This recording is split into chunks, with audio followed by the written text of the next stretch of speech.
Shalom. Come here, Shalom. Shalom, family. Everybody repeat after me. Ashar. Hanukkah. Happy Hanukkah, Feast of Dedication 2022. So it's a blessing to be here. See all of you beautiful brothers and sisters. We're going to get into the lesson of what this day is all about. What the Most High gave us this beautiful feast day for. What we celebrate during this time of the year. And this is our true feast day. This has nothing to do with a Christmas. Nothing to do with Esau. This is true biblical Israelite history. Okay? And in returning, we in the last days. We come into the home stretch. We almost at the gate. Okay? You know what I'm saying? So with that, we have to understand coming together is important. Okay? Right? Coming together is important, and like the scriptures say, let's just get it. Get Hebrews 10. I always like to start out with this. Shalom, everybody on the live. Hebrews 10. All right, always keep this in mind. Hebrews 10 and 25. Hebrews 10, 25. I always like to open up the feast days and the gatherings with, this wisdom, knowledge, and understanding. All right. Hebrews 10 and 25. All right. You want to just record? Yeah, I record. You record, and some of the stuff I talk about, put the clips in there. Okay. All right. Salakia.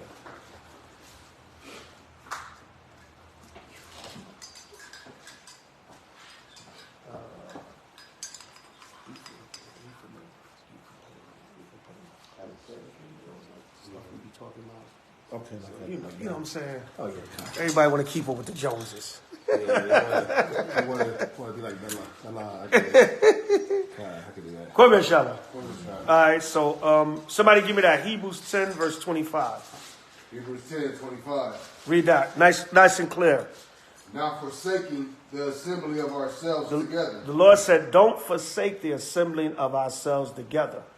Coming together is very important, okay? Especially in these last days. Read on. As the manner of some is. As the manner of some is, because some not going to come together. Right? Go ahead. But exhorting one another. We got to encourage each other in these last days. Okay? We got to encourage each other all the time. But Israel, let's not tear each other down. Let's build each other up. Okay? We all that we have. And if we don't have each other, we finished. Okay? How you come in the truth, man? You come in the truth and you still ain't figure it out. Okay? So the Lord said what? We got to exhort one another. We need each other in these last days. Go ahead. And so much the more. And so much the more. Go ahead. As ye see the day approaching. As we see the day approaching. And you have to see the day approaching. We just went through a major thing where the world had to see that our identity is coming back to us. Okay? It had to come through celebrities because the voice of celebrities is what people going to listen to. Okay? They're going to listen to a billionaire. They're going to listen to their top basketball player. You know how people love their damn sports. You know what I'm saying? If y'all notice, if y'all seen the last two clips on H.O.I. Mustard Seed, if y'all following the channel, the last two clips was of us teaching at the Barclays Center. And we was out there, IUIC, HODC, but we stayed till the crowd came out the basketball game. So the crowd was kind of lively, but you may not have seen all of it on camera, but a lot of our people was coming by.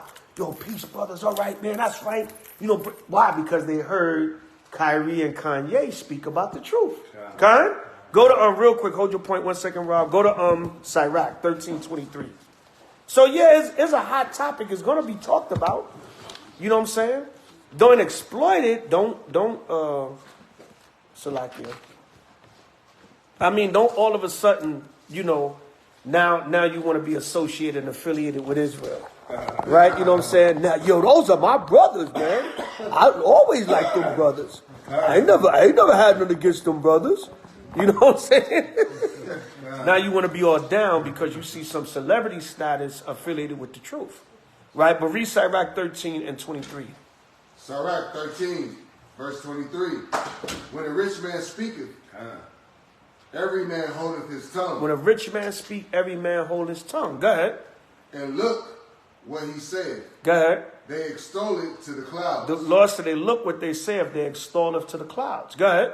But if the poor man speak, go ahead. They say, what fellow is this? They say, what fellow is this? Come on. And if he stumbled, they will help to overthrow him. Right. They say, when the poor man speak, what fellow is this? We've been on the corners for years teaching this gospel, God. But I just say that to say, and you know, people got to understand the Most High going to use different things to elevate this truth. You know what I'm saying? So a lot of people were coming by. They were like, Shalom, brothers. Yeah. And, you know what I'm saying? Yeah. And coming up, giving us love and everything. Because why? 2 celebrities spoke and it went boom. It was like a mushroom nuclear cloud. Okay? So the Most High going to use diverse things to get this truth out. Okay? Right. Go back to Hebrews 10 and 25. Oh, Salaki, you want to say something, Rob? Oh, no, I was going to say the same thing. Yeah. Just quickly forgot. Right, Khan. Go to Hebrews 10, 25. The book of Hebrews, chapter 10, verse 25. Not forsaking the assembly of ourselves together, Go ahead. as the manner of some is, but exhorting one another, Go ahead. and so much the more as ye see the day approaching. Right, so much the more as we see the day approaching. So we have to understand something that, you know, you have to understand that coming together in these last days is very important. Okay? All praises to Yahweh Bashima Mashiach Yahushua. So go from there. Let's go to 1 Maccabees, the 4th chapter. Let's get right into it. Salakia real quick. All right. Yeah, so let's get right into it. Salakia, 1 Maccabees chapter 4 and verse 1. So basically, who can tell me in a nutshell, what do we celebrate when we come together to celebrate Hanukkah, the Feast of Dedication? Who can give me a summary of it? A summary. Basically, us standing up, you know what I'm saying? Fighting back. You know? Standing up, fighting back, go a little bit deeper. Taking back the temple, re-cleansing the temple. Taking back the temple, re-cleansing the temple. From who? Right? Israel, under the guidance of the Levites, taking back control of the temple from the Greeks when they desecrated it. Right? When they took it, and we took it back, we fought, kicked them, whooped them the hell out of the temple and took it back from them and rededicated. Like Solomon had a dedication of the temple when he built it. We called it a rededication of the temple back to the Most High. Okay? Go ahead, Kayla. What did Kanye West do? Huh? Huh? So hey, baby girl had a question. God, all praises, right? All praises. You know what Kanye West did? He helped spread this truth worldwide. Okay. The Most High used him to help spread this truth worldwide. Okay. God. All right, so 1 Maccabees chapter 4 and verse 1. 1 Maccabees chapter 4, verse 1. Then took Gorgias. So Gorgias was a Greek general, right, coming against Israel to fight against us, right, because they were trying to wipe out the Maccabean rebellion or the Hasmonean rebellion, right, under Judas, Matthias, Jonathan, Simon, and the different Maccabean brothers that you read about in 1 Maccabees, the 2nd chapter. Everybody write down 1 Maccabees 2 and 1, verses 1 to 5. 1 Maccabees 2, verses 1 through 5. It gives you the list of all the Maccabean brothers and the father. The father and the different brothers that was during the Hasmonean dynasty or Maccabean revolt. All right, Khan?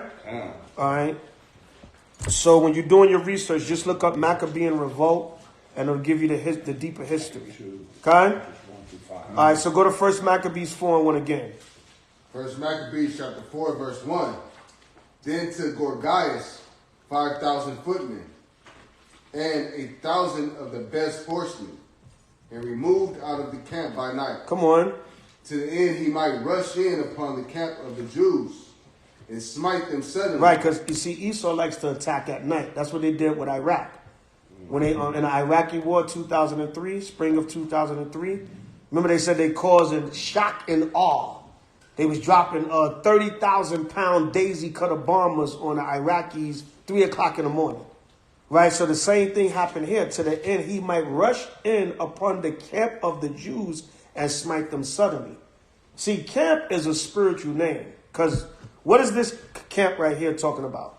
Anybody know? What type of camp is this right here? Don't yell out. Anybody, what type of camp is it? Right, read it again. Read verse 2 again. Verse 2. To the end he might rush in upon the camp of the Jews and smite them suddenly. So what was this camp of the Jews that it was talking about? Shalom Bay. It's a war camp. A war camp. Khan? So they were going to war. So he was coming in to rush in on the camp, on a war camp of Israel. All right, read on. Verse 3. And the men of the fortress were his guides.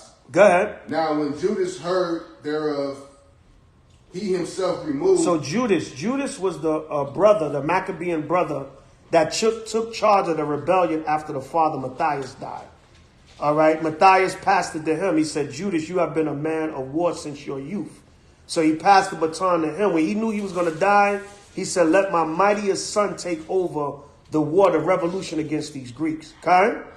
There was no J. Edgar Hoover back then with COINTELPRO to kill him. They eventually killed Judas, but, you know, they fought the battle. Okay?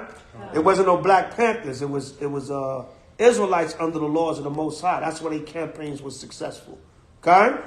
And when you read, and throughout these next 8 days, read the story of the Maccabees. Take this time to read the story of the Maccabees. Get into the spirit. So when you get the second Maccabees, it's going to give you all the war campaigns of Judas. Okay? Because Judas was one of the mightiest warriors of the Maccabean family. Okay? So take this time, right? Go to, real quick, go to 1 Maccabees 9 and 19. Real quick, go to 1 Maccabees 9 and 19. To show you that Judas was, all the brothers were warriors, but Judas was the one that stood out of all the Maccabean brothers. He was the mightiest warrior. All right, so let's prove that with 1 Maccabees 9:19. Make sure y'all taking meticulous notes. All right, 1 Maccabees 9 and 19. When everybody have it, say Khan. Shalom, family. Shalom, everybody online. True Nation in the building. Shalom. Jonathan and Salakia. Read 1 Maccabees 9:19. Read that, brother. 1 Maccabees 9:19. Then Jonathan and Simon took Judas their brother. Start at 18. 18. Yeah, 1 Maccabees 9:18. 9:18. Yeah, read that. Judas was killed. Judas also was killed. Come on. And the remnant fled. So when you read this chapter, it'll tell you about the death of Judas. This is when Judas died in battle. Go ahead.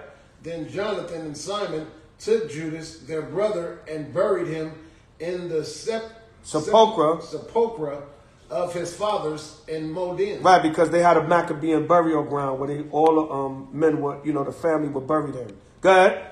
Moreover, they bewailed him, and all Israel made great lamentations for him, and mourned many days, saying, how is the valiant man fallen that delivered Israel? Yes, sir. How is the valiant man fallen that delivered Israel? See that? Because what? Valiant means to be brave or courageous. They said, damn, Judas was a warrior. He got killed. How is the valiant man? And a lot of times what happens when your leader gets killed, sometimes it shakes up the movement. Yeah, you know what I'm saying? You get like, oh man, who gonna take on the charge? That's why a lot of times what Esau do, he takes out the head. That's why even Brother Tariq, even though Tariq been kind of coming at us lately, but Tariq always says, I'm not the leader. Don't put me as your leader. Because if you have a leader, they're going to go after that leader. And once the leaders killed and moved out the way, a lot of times that's how they mess up the movement. How they did away with the Panthers. They killed all the leaders. How they took out the revolutionary part of the Nation of Islam. They took out Malcolm. Right? Even Martin Luther King. Martin Luther King started saying, I immigrated my people into a burning house. Right? They killed him. You know what I'm saying? So anytime there's a leader of a movement or anything, they're going to take them out. And the people get in fear. Like, damn, our leader's gone. Our warrior's gone. What we going to do now? Right? So they say, how is the valiant man of Israel fallen? Go ahead. As for the other things concerning Judas and his wars and the noble acts which he did. It said, as concerning the other things that Judas did and his wars and his noble acts. Right? Come on. And his greatness. And his greatness, because he was a great man of war. Okay? Right? Go ahead. They are not written, for they were very many. It said, it's so much war campaigns that Judas had, a lot of them are not even written. They're like, man, there's things about this. This dude whooped people's behind and it wasn't even recorded. He fought so many people, and a lot of it was Edomites and enemies of Israel. Okay? He had to kill a couple of sellouts too, but a lot of times he was fighting an enemy. Okay? And what happens when the Most High is with you, he's going to fight for you. He's going to make your hands successful in war. Right, okay? You got something? Yeah, I'm about to say, like, just like with the Edomite back in the day when they was doing the slaves, they was like buck breaking the biggest one, you know. The buck breaking, right? Like, man, if they did that to him, like, man, what they gonna do to us? You know, right, like, right, exactly. You read that in the Willie Lynch letter, right? Even the Italians had a running joke. It was in one of the movies. The Italian, like the Italian mafia had a running joke. They said when you go to jail, you get the biggest, strongest black man and you knock him out in your dreams. You know what I'm saying? Like Eddie Murphy said, he said these white Italians, they go see Rocky and then they go up to the biggest, meanest black man and think they can knock him out. And Jake be like, you talking to me? Right? So the mafia say, listen, you want to get respect in jail? You get the biggest, meanest black guy and you knock him out. You know what I'm saying? Which Esau, you know what I'm saying? Jake going late, because in jail it ain't really, it's kind of like an even playing field a lot of times. So you ain't gonna just run up to the biggest Jake like that and knock him out. You know what I'm saying? Look at John Gotti. He got knocked out in jail by a black man. Got his nose broken. You know what I'm saying? By a Benjamite. He was talking reckless to the Benjamite, and the Benjamite broke his nose. You know what I'm saying? All that tough guy, Teflon Don, all the murders he was having in the mafia, he couldn't stand up to that Benjamite brother in jail. So they always say, get the biggest, meanest black guy and knock him out. Get out of here. You know what I'm saying? And if I'm not mistaken, that was a federal penitentiary. Yeah, it was a federal penitentiary. No, that was a feds he was in. A little bit lightweighter than that. Right. He still got knocked out. And he still got knocked out. They had him in the Daily News. He had a bloody nose. Right. You know what I'm saying? Benjamin bloodied his nose. You know what I'm saying? So they get the biggest, strongest one and buck break him. You know what I'm saying? That's what they did with what they tried. Kanye is just all over the place. He halfway apologized. Then he's with the white supremacists. Then he said, the hell with y'all. But that's what they did with Kyrie. They buck broke him. You know what I'm saying? And, Kyrie kind of apologized, but they was trying to really break him down with all them demands they was making. You know what I'm saying? Because it wasn't about the anti-Semitism. It was about, y'all saw Dr. Umar on the Breakfast Club? Yeah, I saw it, yeah. He said it was about a heterosexual black, Dr. Umar's a psychologist, so he's gonna go into the mental thing of it. Right. So, and he made a lot of sense. It's about taking a heterosexual so-called black man and breaking him down in the media. Absolutely. The homosexual brothers, they got them already. They got them buck broken already. Right. It's about taking the real men and breaking them down, buck breaking them in the media. Right. So now the people don't have no warriors to look up to. They're like, oh man, everybody folding to this white man. So we might as well we ain't got nobody standing up. Okay? So that's what it was about. So go back to 1 Maccabees 4. So y'all see 1 Maccabees 9:18 through 22. It tells you how much of a warrior Judas Maccabees was. Okay? Right. So go back to 1 Maccabees 4:4. 1 Maccabees chapter 4, verse 4. while as yet the forces were dispersed from the camp, in the mean season came Gorgias by night. Right, the mean season can mean the winter. It can also mean in the meantime. That's what it means when it says in the mean season. All right, and we know the Feast of Dedication comes around this time of the year, the 9th month, 25th day. So that's the winter season. But in the mean season also can mean in the meantime. All right, so go ahead. In the mean season came Gorgias by night into the camp of Judas. And when he found no man there, he sought them in the mountains. For said he, these fellows flee from us. But as soon as it was day, Judas showed himself in the plain with 3,000 men, who nevertheless had neither armor nor swords to their mind. Right, these wasn't really like men of war. These were just men that was willing to stand up and fight for Israel. But they wasn't the hardest warriors. You know what I'm saying? But they were still rolling with Judas like, you know, if we go out, we going out with you. Because this is about our nation. This is about these Greeks coming in and defiling our temple and taking it from us and, you know, taking us away from the worship of the Most High. Because our connection to the Most High was the temple. Okay? Right, read on. And they saw the camp of the heathen, that it was strong and well harnessed and compassed round about with horsemen. And these were export of war. Right, so the Greek camp, you know, the Edom, that's one thing about the Edomites. They trained, even way back from the Greeks and the Romans. They trained, they nourished war. You know what I'm saying? So they was like, damn, these are men of war. These are men that, remember in the movie 300? Yeah. He said, Spartans, what is your profession? Oh. They were basically saying, we are war. This is our profession. We are soldiers from birth. These men are carpenters and blacksmiths and leather makers, tanners. But they said, meaning these are men that were raised to be warriors. Right. Yeah. You understand? So they was like, damn, you know, we're not really men of war. And we're going up against an army that's warriors. Right? Go ahead. Then said Judas to the men that were with him, fear ye not their multitude, neither be ye afraid of their assault.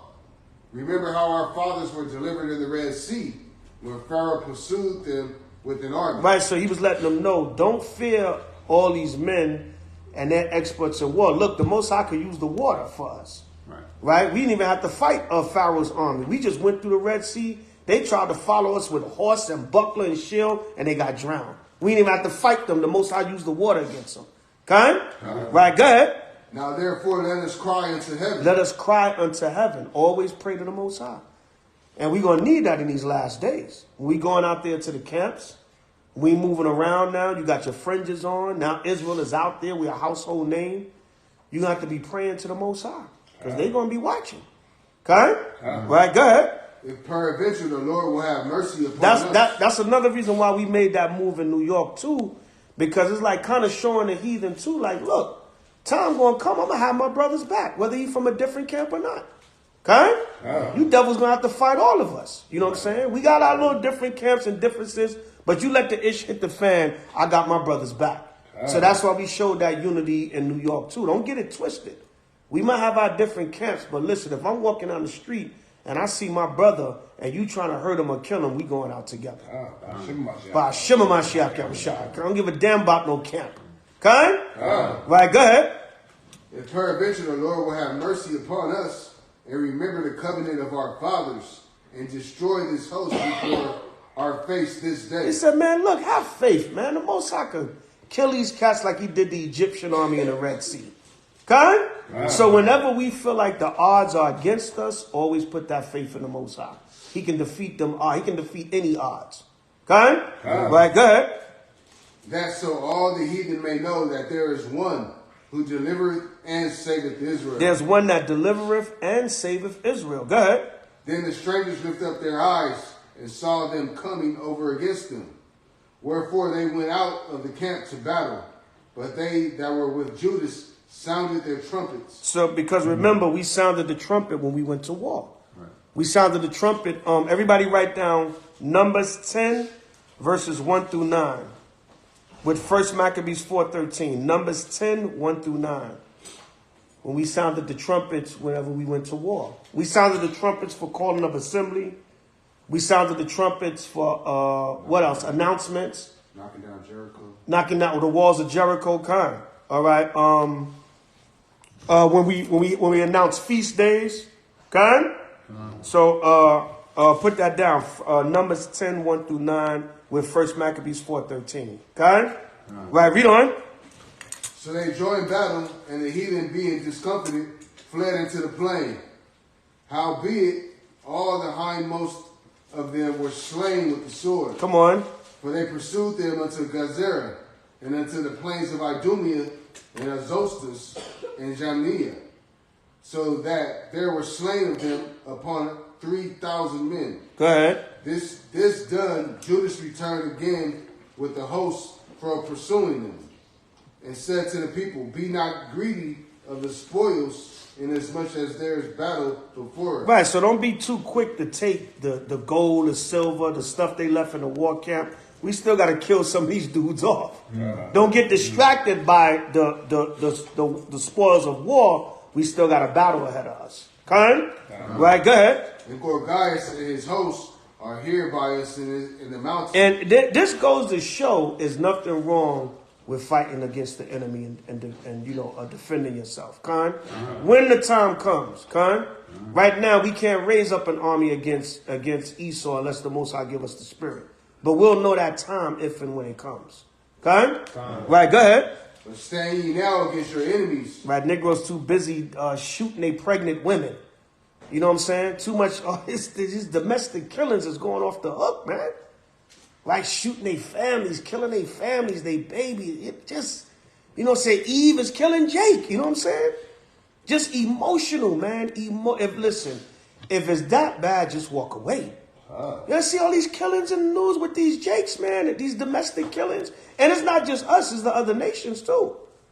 You know what I'm saying? There was a little while back, but Esau killed his daughter's ex-boyfriend.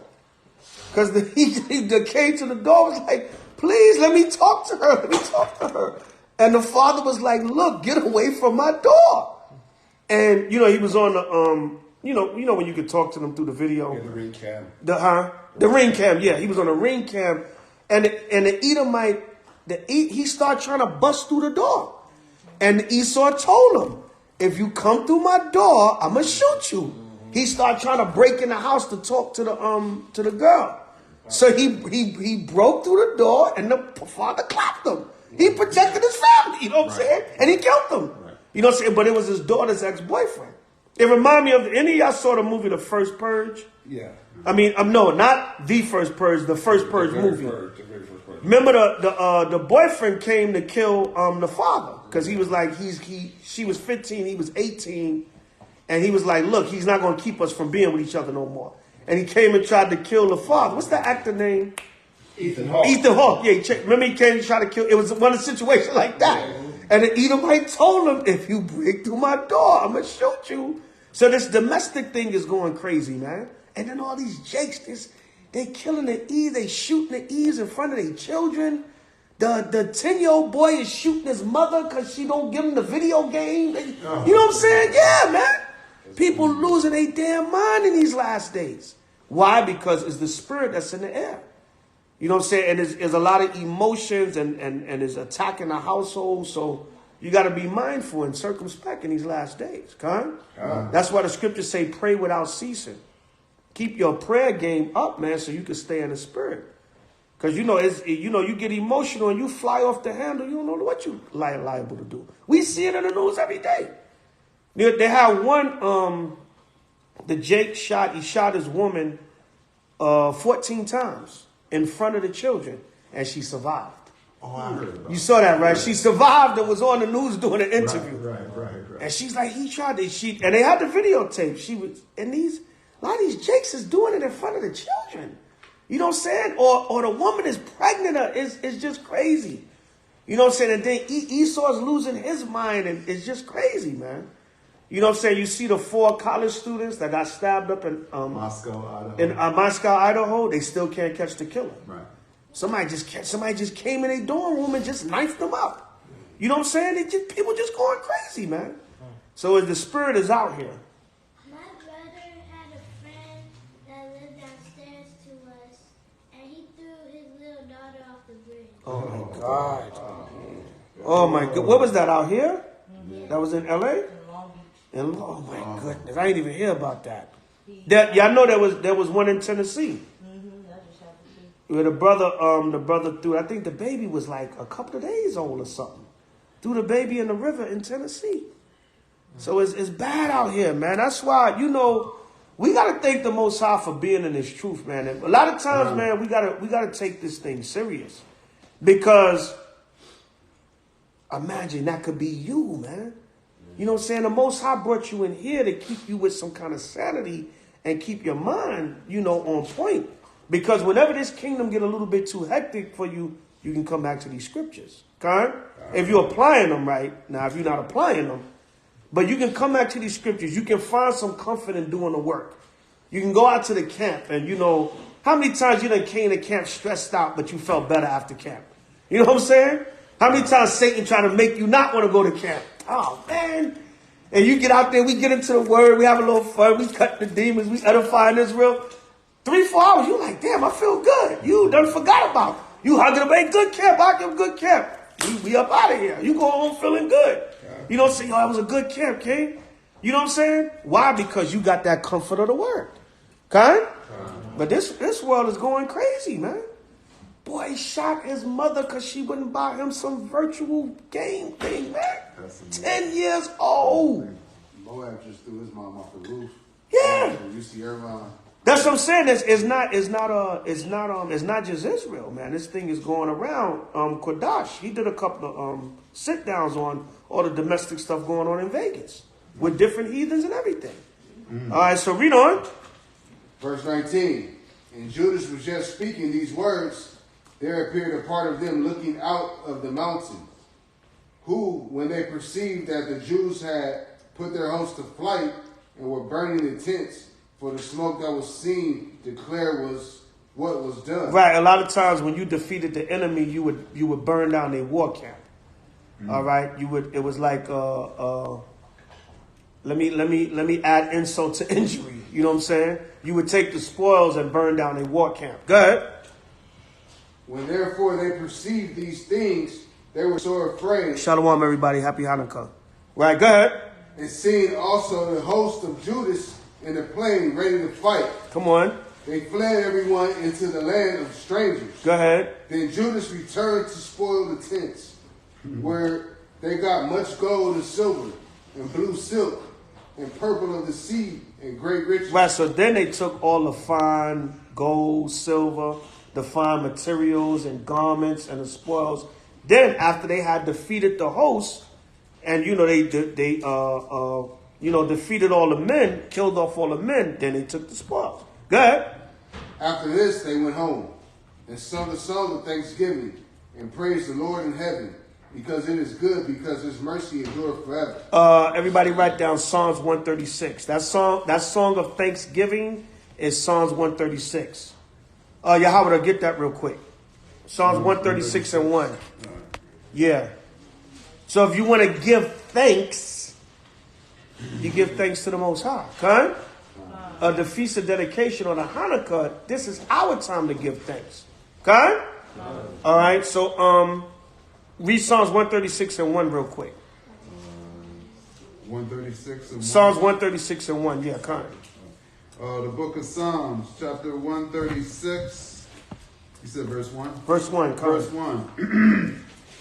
Oh, give thanks unto the Lord, for he is good, for his mercy endureth forever. Right. Oh, give thanks unto Yahweh by Shema Mashiach Yahushai, for he is good, for his mercy endureth forever. Okay? Right. All praises to Yahweh by Shema Mashiach Yahushai. All right. So go from there to read on. Go back to 1 Maccabees 4:24. So everybody write down 1 Maccabees 4:24 with Psalms 136. This is the song or the psalm of thanksgiving that they sung when they 1 Maccabees 4:24 with Psalms 136. This was the psalm of thanksgiving that they sung when they defeated the Greeks. Okay? All right, so you want to have a Thanksgiving? Come celebrate the Feast of Dedication on the Hanukkah, the Hanukkah. Read on, 25. Verse 25. Thus Israel had a great deliverance that day. Thus Israel had a great deliverance that day. Come on. Now all the strangers that had escaped came and told Lysias what had happened. Right, because Lysias was one of the top Greek generals that was pushing out Gorgias and these other different generals to have the war campaigns against Judas and the Maccabees to try to defeat them. Come on. Who, when he had heard thereof, was confounded and discouraged, because neither such things as he would were done unto Israel, nor such things as the king commanded him were come to pass. Right, none of the things that he would have done unto Israel came to pass. Because what? They wanted to defeat us. Okay? They always want to wipe us out as a nation. That's the same thing you read during the time of Esther, right? Same thing you read during the time of Esther. Go to the rest of the books of Esther in the Apocrypha. Same thing. Esau was always trying to exterminate us as a nation. Same thing they're doing now.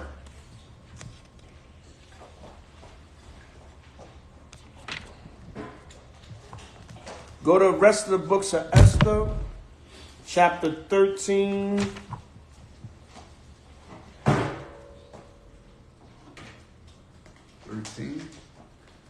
Yeah. It says chapter 13. Place in the Greek after chapter 313 of the Hebrew is on page 55 if you got a red apocrypha. He said Esther. The rest of the books of Esther in the Apocrypha, chapter 13. So, like, could it also be called additional to Esther? Yeah. Okay. Yeah. But then with that, I only go up to 7. It starts off. It's probably numbered differently. Okay. We're going to start it where it says the copy of the letters. So that's why I got to get the red apocrypha, King James version. All right. Mine's only going to 10. Let me see.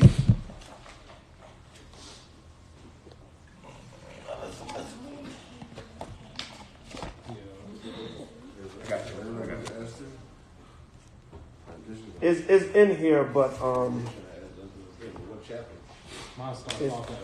it's in here, but it's gonna it's in here, but it's numbered different. Right. Okay. It's in here, but y'all got these other alternative apocryphas that are numbered different. Yeah, those small. What I have it, but it's too so. The book is so small. The letters is hard to read.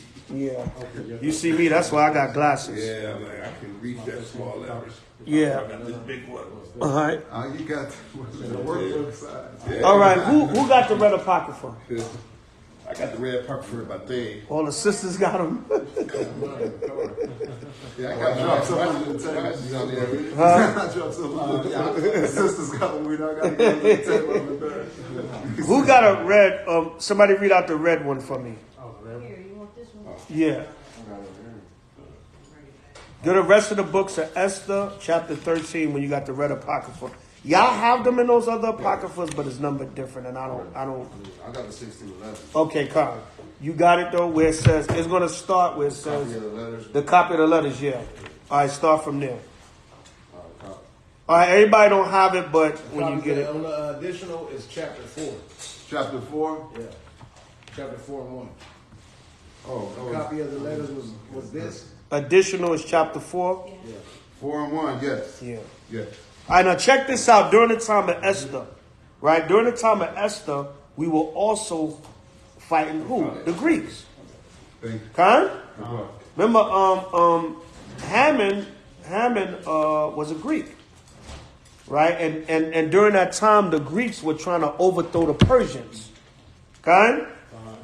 All right, so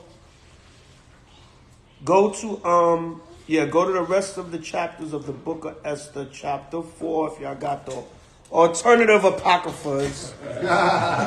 But it's chapter 13 if you got the red apocrypha, or whatever it is, and whatever apocrypha you got. So read that, the copy. The copy of the letters was this. The great king Artaxerxes. Written this. Writeth these things. Writeth these things to the princes and the governors that are under him from India unto Ethiopia in 107 and 20 provinces. Go ahead. After that, I became Lord over many nations and had dominion over the whole world. So this is the Persians. This is Xerxes declaring that the Most High gave him power over the whole earth. All right, go ahead. He was the one ruling at the time. Remember, it was the 4 kingdoms that Daniel got the vision of: the Babylonians, the Persians and Medes, the Greeks, and then the Romans. Okay? Right. Read on. Not lifted up with the presumptions of my authority. Meaning he understood.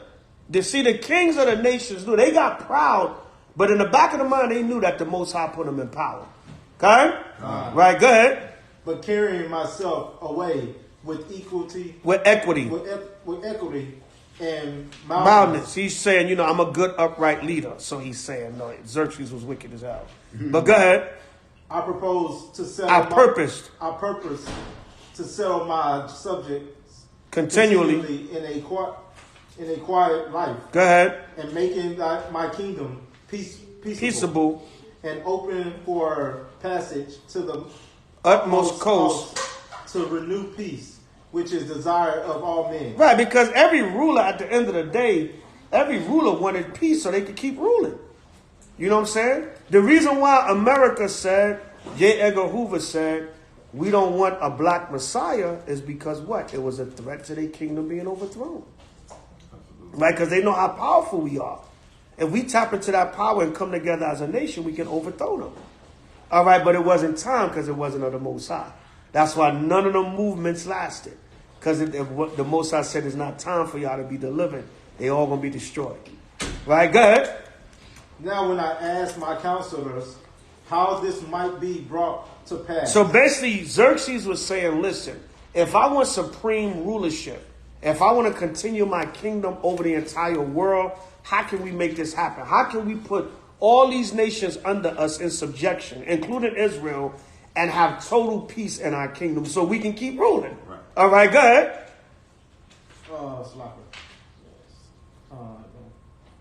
Now, when I asked my counselors, I'm gonna go back.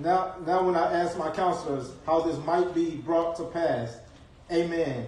Amen. That's Hammond without the H. Go ahead. Amen.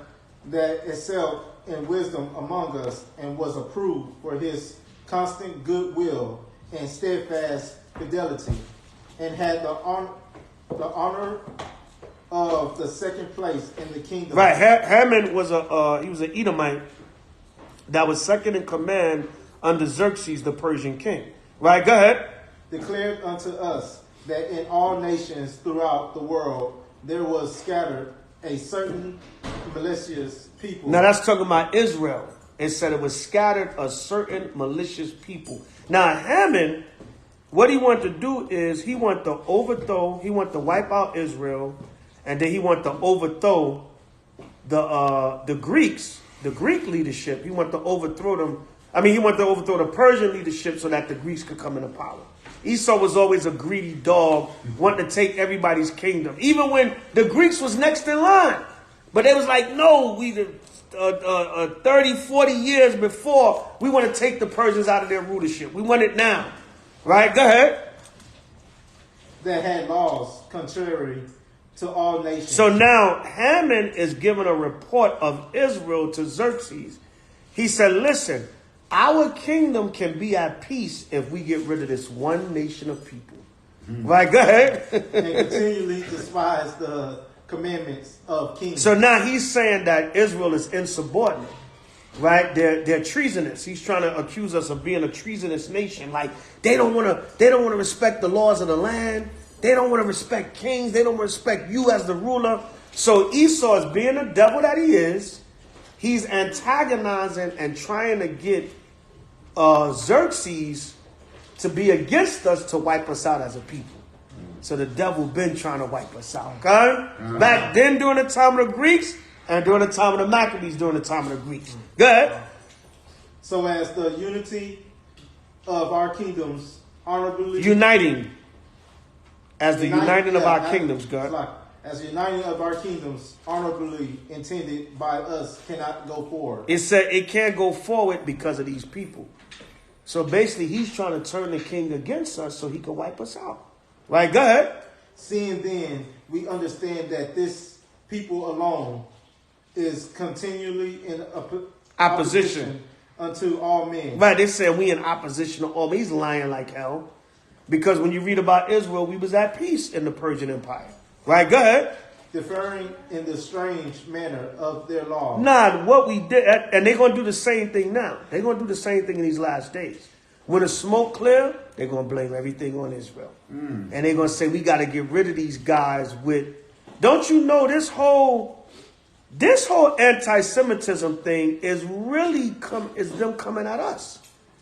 But they're going to smoke screen it. You know what I'm saying? But this is really coming at Israel because the movement is getting so big on social media.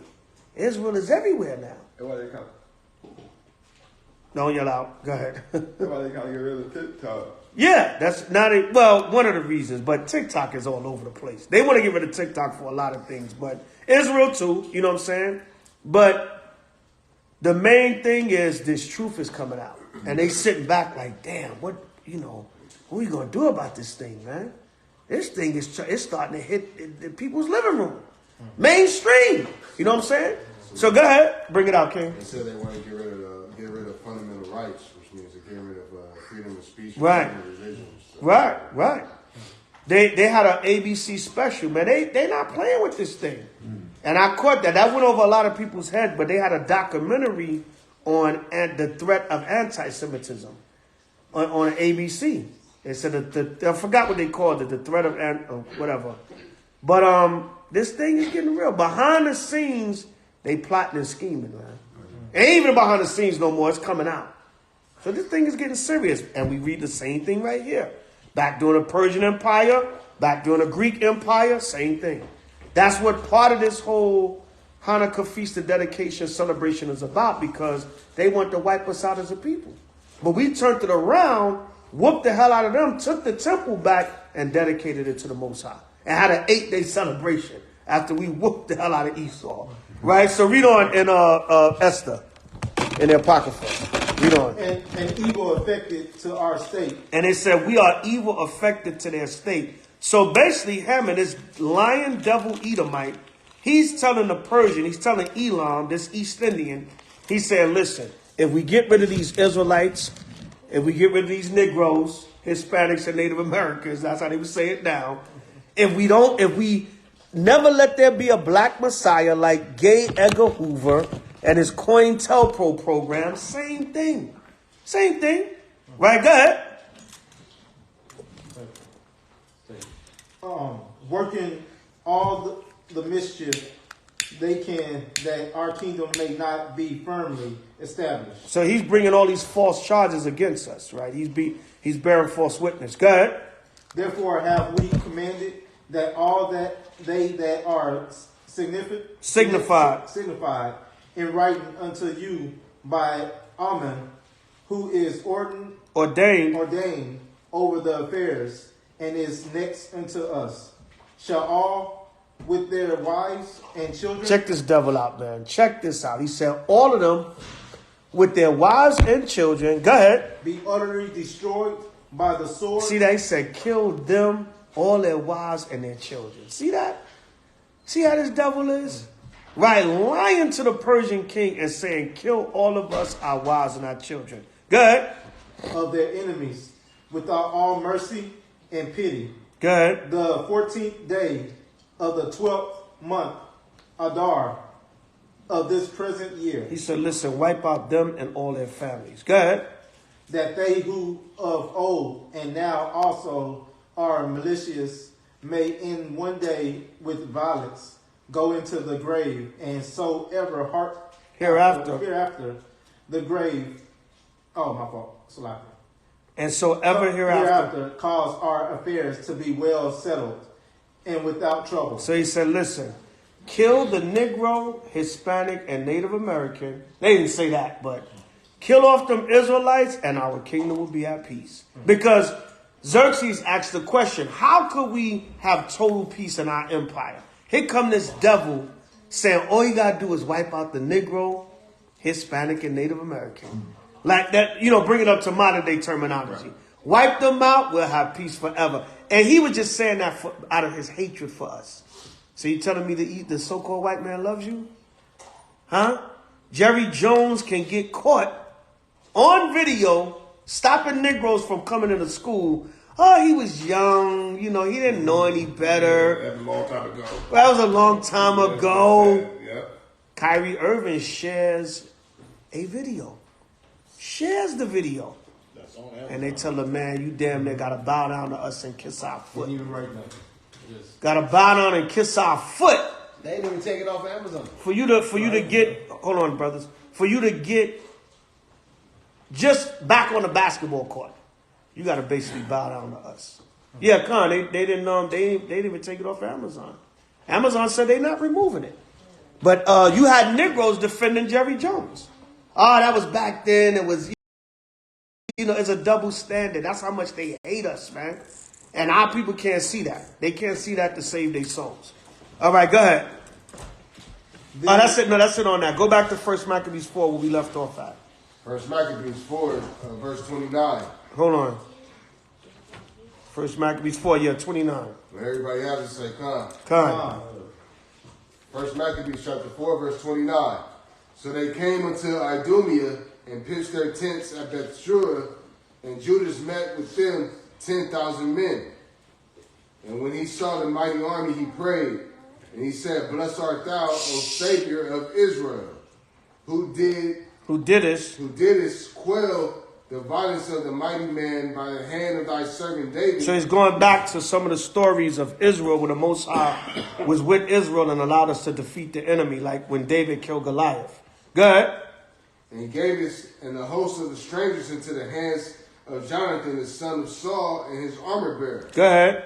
Shut up this army in the hand of thy people Israel. Shut up this army in our hand, right? Give us the power to defeat them. Go ahead. And let them be confounded in their power and horsemen. Go ahead. Make them to be of no courage, and cause the boldness of their strength to fall away, and let them quake at their destruction. Go ahead. Cast them down with the sword of them that love thee, and let all those that know thy name praise thee with thanksgiving. So there it is, praising the Most High with thanksgiving again. Go ahead. So they joined battle, and there were slain of the hosts of Lysias about 5,000 men. Even before them were they slain. So the Most High was just giving us the power to kill these heathens off, man. Right? Go ahead. Now when Lysias saw his army put to flight, and the manliness of Judas' soldiers, and how they were ready either to live or die valiantly, he went into Antiochia and gathered together a company of strangers, and having made his army greater than it was, he purposed to come again to Judea. Right, and it says they were ready either to live or die valiantly, right? Like they say, a man that's not afraid to die is a dangerous man. You don't have nothing to lose, man. You know what I'm saying? And really, that's how you got to be, man, especially in this truth. You got to be willing to put it all on the line when you're serving the Most High. Because at any time, you are considered an enemy of the state, and they could come for your life, man. That's why I tell Israel all the time, the fight is not here with our nation. It's out there, man. We in here bickering, man. Got the scriptures, got these laws, statutes, and commandments. The Most High tell us how to resolve conflict, right? Anything you're going through, there's a scripture for it. Okay? Yeah. But we still seem to not be able to get it together. Okay? Yeah. Just hard-headed, stubborn, and rebellious, man. That's why you go through affliction, because affliction, it teaches you discipline. It gives you strength. And also you go through affliction because the Most High is saying, get it together. You know what I'm saying? That's a form of the Most High telling you, get yourself together. You catching as hell because you're not right. Okay? Sometimes you can just catch hell because we under the curses, we in captivity. But a lot of times the Most High is talking to us. Okay? You going through what you're going through because you ain't moving right. Get yourself together. Okay? Right, get your spirit right. Go ahead. Then said Judas and his brethren, Behold, our enemies are discomfited. Let us go up to cleanse and dedicate the sanctuary. Right, so now remember this 36th verse. It says, then Judas and his brethren said, behold, let us go up to our enemies. So our enemies are discomfited. Let us go up and cleanse and dedicate the sanctuary. Okay, he said, listen, we got them cats on the move now. Let's go up and cleanse the temple. Okay? Right, go ahead. Upon this, all the hosts assembled themselves together and went up into Mount Sinai. And when they saw the sanctuary desolate, and the altar profane, and the gates burnt up, and shrubs growing in the courts, as in a forest, or in one of the mountains, yea, and the priest's chambers pulled down, they rent their clothes and made great lamentation and cast ashes upon their heads. Right, they were upset, man, because they saw how the temple was desecrated. Go ahead. And fell down flat to the ground upon their faces and blew an alarm with the trumpets and cried towards heaven. Right, that's their blowing out alarm with the trumpets again, like we quoted in Numbers 10, 1 through 9 again earlier. Right, go ahead. Then Judas appointed certain men to fight against those that were in the fortress until he had cleansed the sanctuary. There it is. He cleansed the sanctuary again, right? Because there was some little some remnants of the Greek army and strongholds still trying to hold on to the temple. So he said, now we gotta whoop the hell out of them and get them out of the temple. Come on. Then Judas appointed certain men to fight against those that were in the fortress until he had cleansed the sanctuary. So he chose priests of blameless conversation, such as had pleasure in the law, who cleansed the sanctuary and bare out the defiled stones into an unclean place. And as they consulted what to do with the altar of burnt offerings, which was profaned, they thought it best to pull it down, lest it should be a reproach to them, because the heathen had defiled it, wherefore they pulled it down. Go ahead. And laid up the stones in the mountain of the temple in a convenient place, until there should come a prophet to show what should be done with them. Then they took whole stones according to the law, and built a new altar according to the former, and made up the sanctuary and the things that were within the temple and hallowed the courts. They made also new holy vessels, and into the temple they brought the candlestick. So what's the candlestick? Don't yell out. What's the candlestick? Kayla?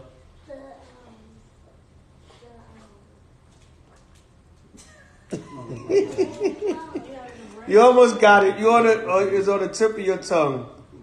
Kara? The menorah. Okay? That's the candlestick. Go ahead. And the altar of burnt offerings, and of incense, and the table. Go ahead. And upon the altar they burnt incense, and the lamps that were upon the candlestick they lighted. Right, the lamps. Like right here. Right, these are the lamps. Because back in the ancient time, like I said, we burned olive oil. But you can burn candles now, you know. We rehearsing the righteous acts. Go ahead. That they might give light in the temple. Go ahead. Furthermore, they set the loaves upon the table, and spread out the veils, and finished all the works which they had begun to make. Right, so you will see the so-called white Jew with a 9-branch menorah. Okay? But the menorah is 7 branches. Okay? The reason why they have the 9 branch, because they have that legend that when they took back the temple from the Greeks, that there was only 1 day worth of olive oil in the vat that was able to burn the menorah, but it miraculously burned for 8 days straight. But that's not in none of the history of Israel. So that's why they will have the 9-branch menorah, and then the 8, and then the one in the middle, the one that like the other 8. But the menorah is 7 branches. Okay? Go to let's prove that real quick, like we do every year. Go to Zechariah 4 and 2. Zechariah chapter 4, verse 2. So when you see that 9-branch menorah, I know that's why Israel start getting creative with the decorations. Because like them, I can't find no Hanukkah decorations with a 7-branch menorah. You gotta rip 2 off of the side, you know what I'm saying? Right? I used to get the lamp menorahs. I still would, but I can't. For some reason I can't really find them. The lamp menorahs, and the the side ones I wouldn't like, because it was only 7. So the 2 on the side I wouldn't like them, you know what I'm saying? Because that's all you could find in the decorations. Like I said, the sister, she took the Christmas lights and bent them into a 7-branch menorah. Get creative with the decorations, okay? Nothing wrong with that. It's in the spirit. You're not trying to be like Christmas. You actually taking back our true history. Okay? There's a lot of Hebrews that don't understand the Feast of Dedication. They don't know the scriptures, man. You try to have a Jewish Christmas, they don't know the prophecy in the book of Daniel. They ever not knowing the scriptures or the power of the Most High. I don't even argue with them no more. You know, I'll be like, all right, you don't celebrate Hanukkah, all right. Yeah, go ahead and have your Jewish Christmas. All right, go ahead. I don't even argue with them no more. Yeah, you know what I'm saying? They're just so over-righteous and simple. And they don't know the Bible because we're going to read it after we finish. The Hanukkah was prophesied in Daniel's, the 8th chapter and the 11th chapter.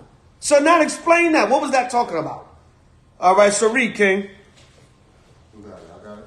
Who got it? Somebody can pick up. Zechariah 4 and 2. 4 and 2. 4 and 2. I got it. Okay. Whoever got it, read it. And he said unto me, what seest thou? He said, Zechariah, what seest thou? Go ahead.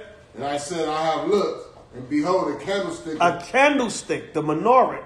Right, go ahead. Of all of gold. All of gold, come on. With a bowl upon the top of it. With a bowl. You see that? It's like a bowl with a bowl upon the top of it. Some of the modern day menorahs are shaped differently. Go ahead. And his 7 lamps. And his 7 lamps, right? Not 9, not 8, not 10. His 7 lamps, go ahead. Thereon is 7 pipes to the 7 lamps. The Lord says 7 lamps thereon and 7 pipes. The lamps would be like the top part right here. That's what it's talking about when it says the light. And the pipes would be this part right here. So that's what Zechariah saw. He saw the menorah. Okay? Right? So, where did Amalek get that 9 from? You can't make up no Jewish folklore.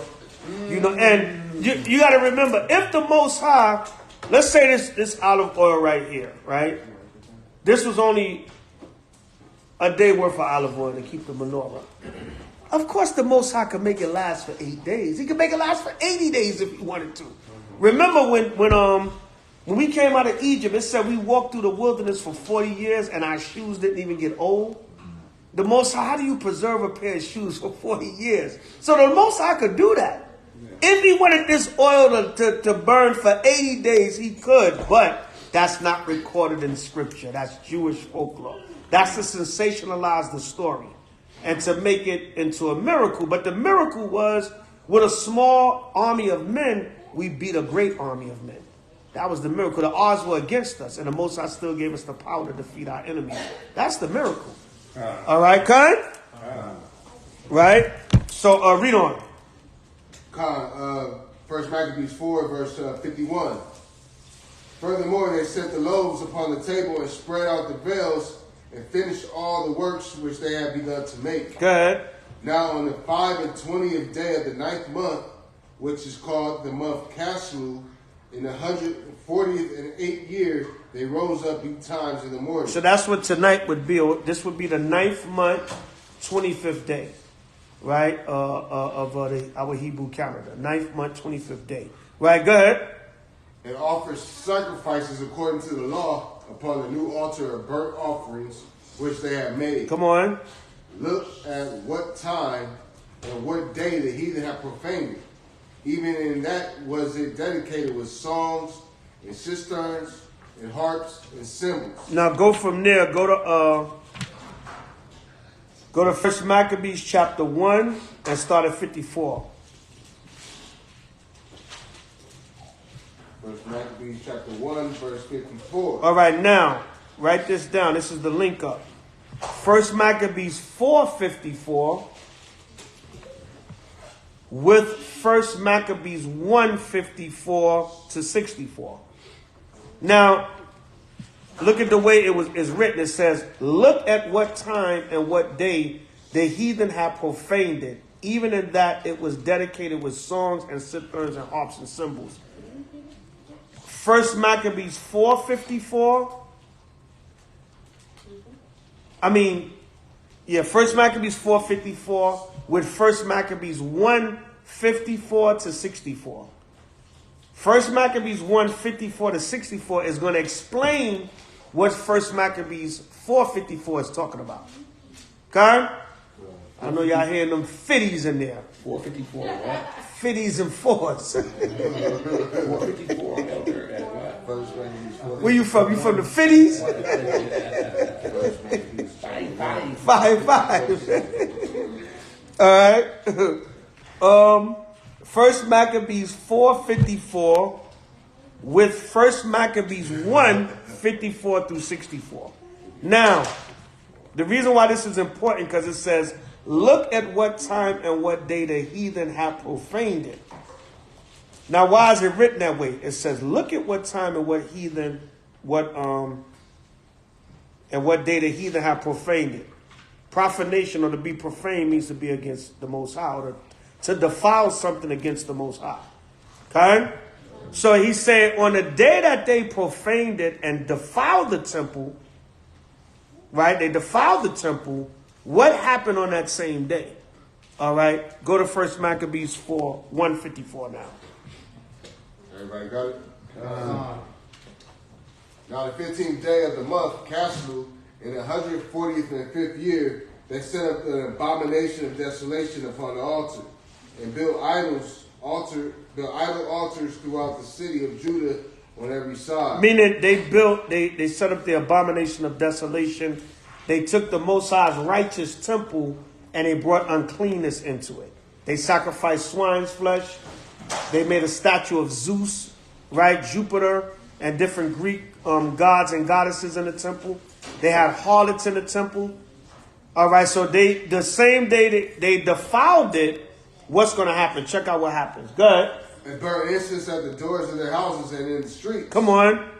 And when they had written in pieces the books of the law, which they found, they burnt them with fire. So they were burning Bibles. They were burning Torahs. What's the book of the law? The Torah. The Bible, the scriptures. They was burning them. Go ahead. And wheresoever was found within you the book of the Testament. And guess what? That's going to happen again in these last days. That's going to start happening again. The persecution is going to come again.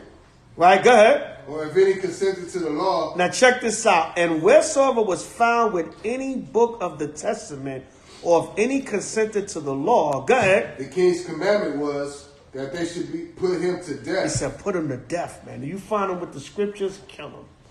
Right? Go ahead. Thus did they by their authority unto the Israelites every month, to as many as were found in the cities. Right, they was doing this to Israel. This was a great persecution against those that stood up for the truth. It happened during the Greeks. It happened during the Romans. Right? During the time of the Romans, they was killing Christians. Right? It said, Nero fiddled as Rome burned. Right? Nero Caesar, he had a fire set in Rome.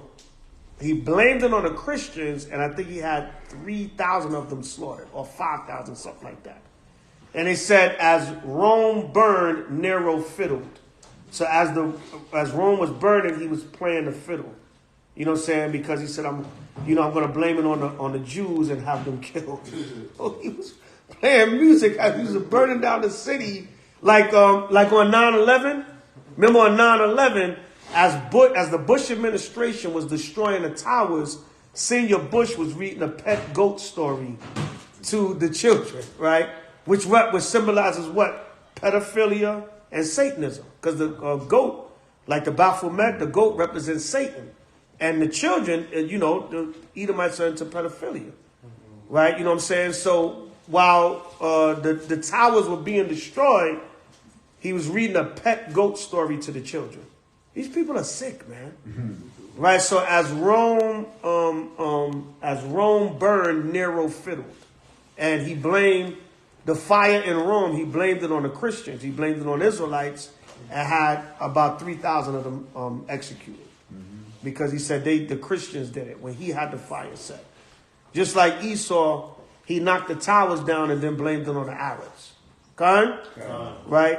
He had the sniper situation in D.C. and blamed it on black Muslims. Lee Boyd Muhammad. Right? Lee Malvo, whatever the hell. They executed them, didn't they? Huh? When they was shooting through the van. Yeah.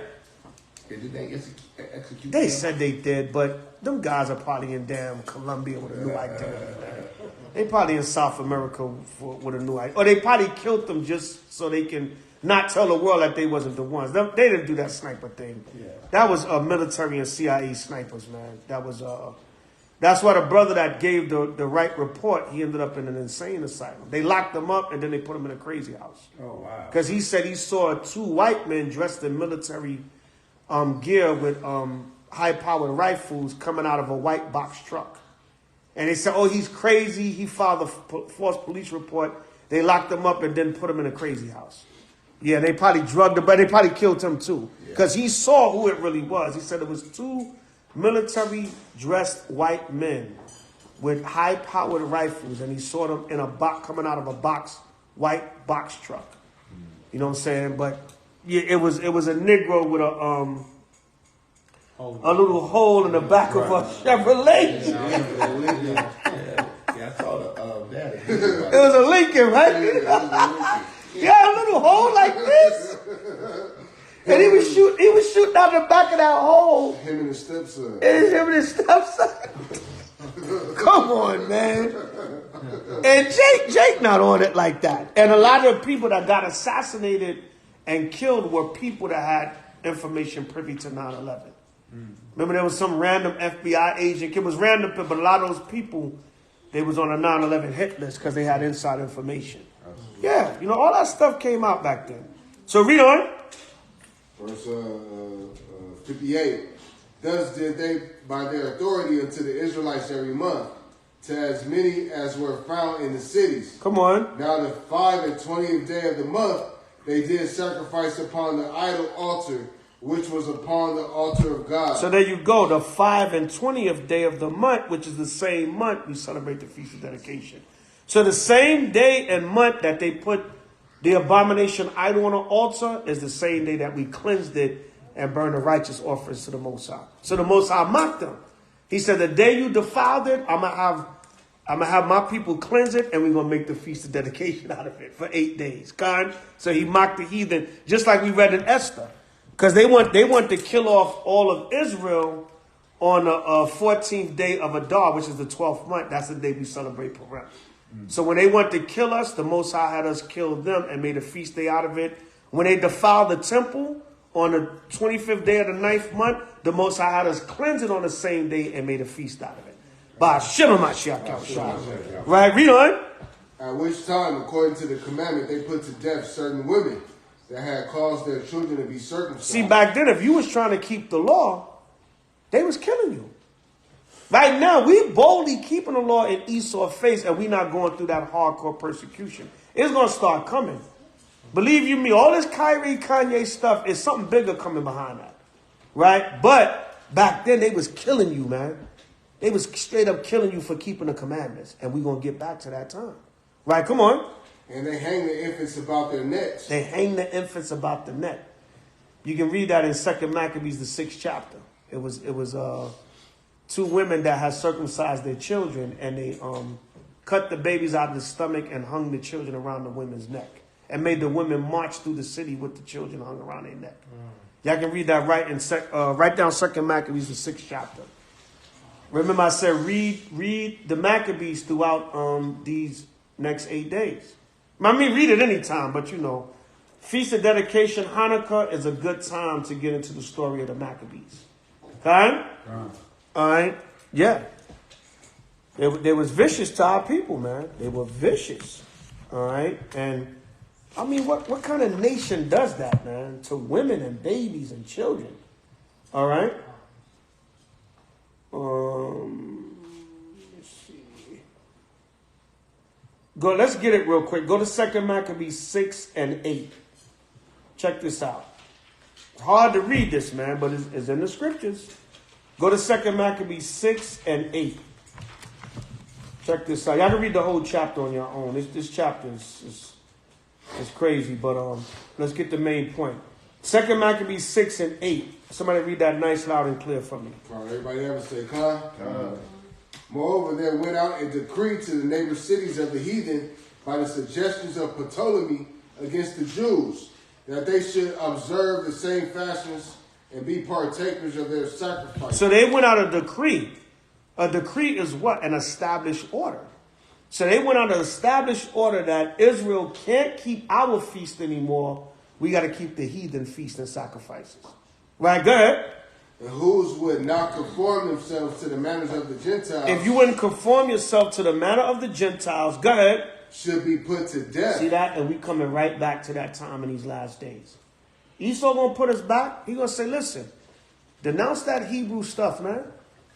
Denounce that Hebrew Bible stuff and come and serve me. Right? If not, you're going to die. Go ahead.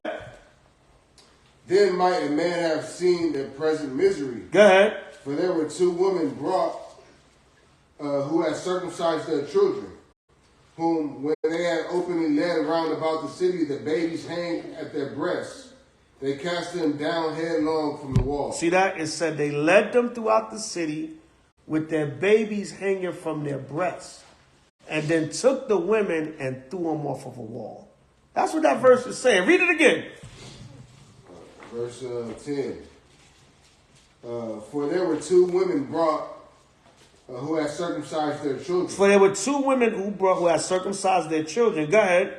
Whom, when they had openly led round about the city. Now, First Maccabees gives you certain detail that Second Maccabees don't. You got to link them both up to get the detail of what happened to these women.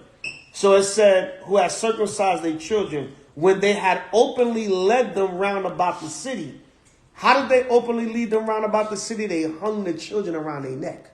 That's what we read in First Maccabees. So you see how the 2 books, that's why it's important to read the Maccabees, because some stuff in Second Maccabees is going to give you more detail from First Maccabees. Some stuff in First Maccabees is going to give you more detail in Second Maccabees. Okay? Right, go ahead. The babies hanging at their breasts. The babies what? Hanging at their breasts. So what happened is they circumcised their children, but what did they do? They killed the children, hung them around the women's necks, and made them march through the city to show the other women, you better not circumcise your sons. Okay? Right, good. See how vicious the so-called white man is? You think Emmett Till was something?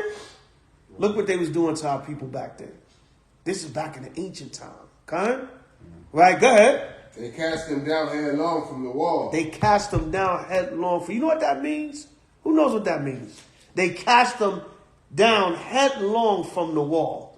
Yahweh. They threw them down head first. They threw them down head first with the babies hanging around their necks. Tell me this devil ain't got to go, man. Isn't that similar to, remember they used to hang the sisters in slavery and then cut their stomachs and the babies fall out and feed them to the dogs? Doesn't that sound like that? Doesn't that sound like gator bait? They used to feed our babies to the alligators so they can, they used to use the black children to lure the alligators, and then they would capture the alligators and use it for a skin. Okay? Yeah, see that? See how vicious this man been? But we supposed to love everybody. Right? So you see why Judas whooped the hell out of them and chased them out of the city and said, give us the Lord's temple back and we're going to celebrate for 8 days. Okay? Vicious people, man. So this is 2 Maccabees 6 and 10 is telling you what 1 Maccabees, the first chapter, is talking about. They took the children and hung them around the women's neck. You want to circumcise your son? All right. I'm going to kill him. I'm going to hang him around your neck. This is what happens to an Israelite woman that wants to circumcise her child. And then they took the women and threw them down off of walls head first. See that? That's how vicious they were to us. Okay? But we supposed to love everybody and get along. Jerry Jones, that was a while ago. Leave him alone. He was a child. Right? And of course the Sambos came out of the woodwork. Okay? Right? And the crazy thing about it is, our people think we're supposed to just forgive all this stuff. It was so funny if an ADL Jewish person catch an old Nazi that did a war crime a long time ago. Right. They don't care how old he is. Right. Hey, listen, man, they will lock up them so-called Nazi criminals. They could be 92 years old. They'll still come out there. They could be knocking a damn wheelchair and a pacemaker. And they say, lock them up. Yeah. You know what I'm saying? Jewish blood is not cheap. You know what I'm saying? They don't forget nothing, man. That damn Amalek don't want to forget nothing, man. Them Nazis be 102 years old. Yo, he could barely walk. And everybody, we gonna lock them up, man. You know what I'm saying? Yo, they don't play, Art. They don't play. They don't forget nothing, Art. You know what I'm saying? I forgot the name of the movie when the boy found out he was a Nazi criminal. He was using them, and They ended up the ADL found out who he was. He was Con. Yeah, listen, man. Amalek, Esau in general, they don't forget nothing, man. You know, and we should be the same way, but we too busy fighting against each other. Right? Everybody want to get at Deion Sanders because he don't want to stay at the HBU. You know what I'm saying? But I mean, you got all right. Stay there and help your people. But my people is robbing me, breaking into my locker, stealing my stuff. You know what I'm saying? They're not paying the man right. What he said is 60,000 people in the stands, but there's only 28,000 ticket sales, and he's supposed to get a bonus from the ticket sales. After 30,000. After 30,000. You know what I'm saying? So the man said, look, I'm helping the school, but you breaking into my locker, stealing my stuff. You know what I'm saying? You stealing this. I think they stole his radio out of his car or something. So while a lot of people say, oh, stay there and help your people, a lot of times, man, your people make it hard to stay amongst them because they treat you worse than damn Esau sometimes. Right? Bring it out. Oh, yeah, that's the movie I was talking about, Adult People. Yeah, apt pupil. Apt pupil, yeah. Yeah. I heard of that movie. I never saw it, but apt pupil, yeah. Now, if you one of them Nazis and you wanted for war crimes, they coming for you. All right, read that, King. Read on. Oh, that's it in 2 Maccabees. 2 Maccabees 6 and 10 to go with 1 Maccabees 1 and 61. Read 1 Maccabees 162 now. 1 Maccabees 162, everybody have it? Say Khan. Khan. Howbeit, many in Israel were fully resolved and confirmed in themselves not to eat any unclean thing. Right, and we got to be the same way today, man. You know, don't eat any unclean thing. If it's not according to the dietary law, don't eat it. You don't have to have no pork. You don't have to have shrimp. You don't have to have crab, lobster. Those are so-called delicacies that you could replace. You know? Chitlins on New Year's. Yo, my God, them chitlins. Oh, my God. With hot sauce on. Now, the hell with New Year's, they eating them for Thanksgiving. Yeah. I see a lot of people posting about that this year. Yo, man, my family's still cooking them chitlins. You know what I'm saying, man? And you know the nickname they call them. I ain't going to say it. Yeah, you know. Right? Sugar honey iced tea lins. Right? Go ahead. Yeah, that's what they smell like. Right? Go ahead. Wherefore they rather chose to die. Wherefore they chose rather to die, that they might not be defiled with meat. Right. They said, we rather die than we be defiled with meats. Everybody write down 1 Maccabees 163 with 2 Maccabees, the 7th chapter. This is y'all homework. 2 Maccabees, the 7th chapter, when the sister and her 7 sons were killed for not wanting to eat the swine's flesh. All right. Everybody got that? 1 Maccabees 163 with 2 Maccabees, the 7th chapter. Okay? This is good Hanukkah 8-day reading. Feast of Dedication 8-day reading. Okay? All right, read on. Finish that out in 64. And there was great wrath upon Israel. Right, and there was very great wrath upon Israel. All right, so go back to 1 Maccabees 4:54. 1 Maccabees 4, verse 54. Look at what time and what day the heathen have profaned it. Even in that was it dedicated with songs and with cisterns and with harps and cymbals. Right, it said, look at what time. So everybody understand what it means by look at what time? Okay? Meaning the same day that the temple was profaned and defiled, the same day it was cleansed. Right? And the Most High made a feast day out of it for us to celebrate the Hanukkah 8 days. Bring it out. Was we still under the curses when all this was going down? Say it again. We were still under the curses when all this was going down. Well, we was in captivity under the Greeks, which was a curse, but the curse was being lifted because we was defeating the Greeks and coming back into our own independence. Okay? Go to 1 Maccabees 3 and 1.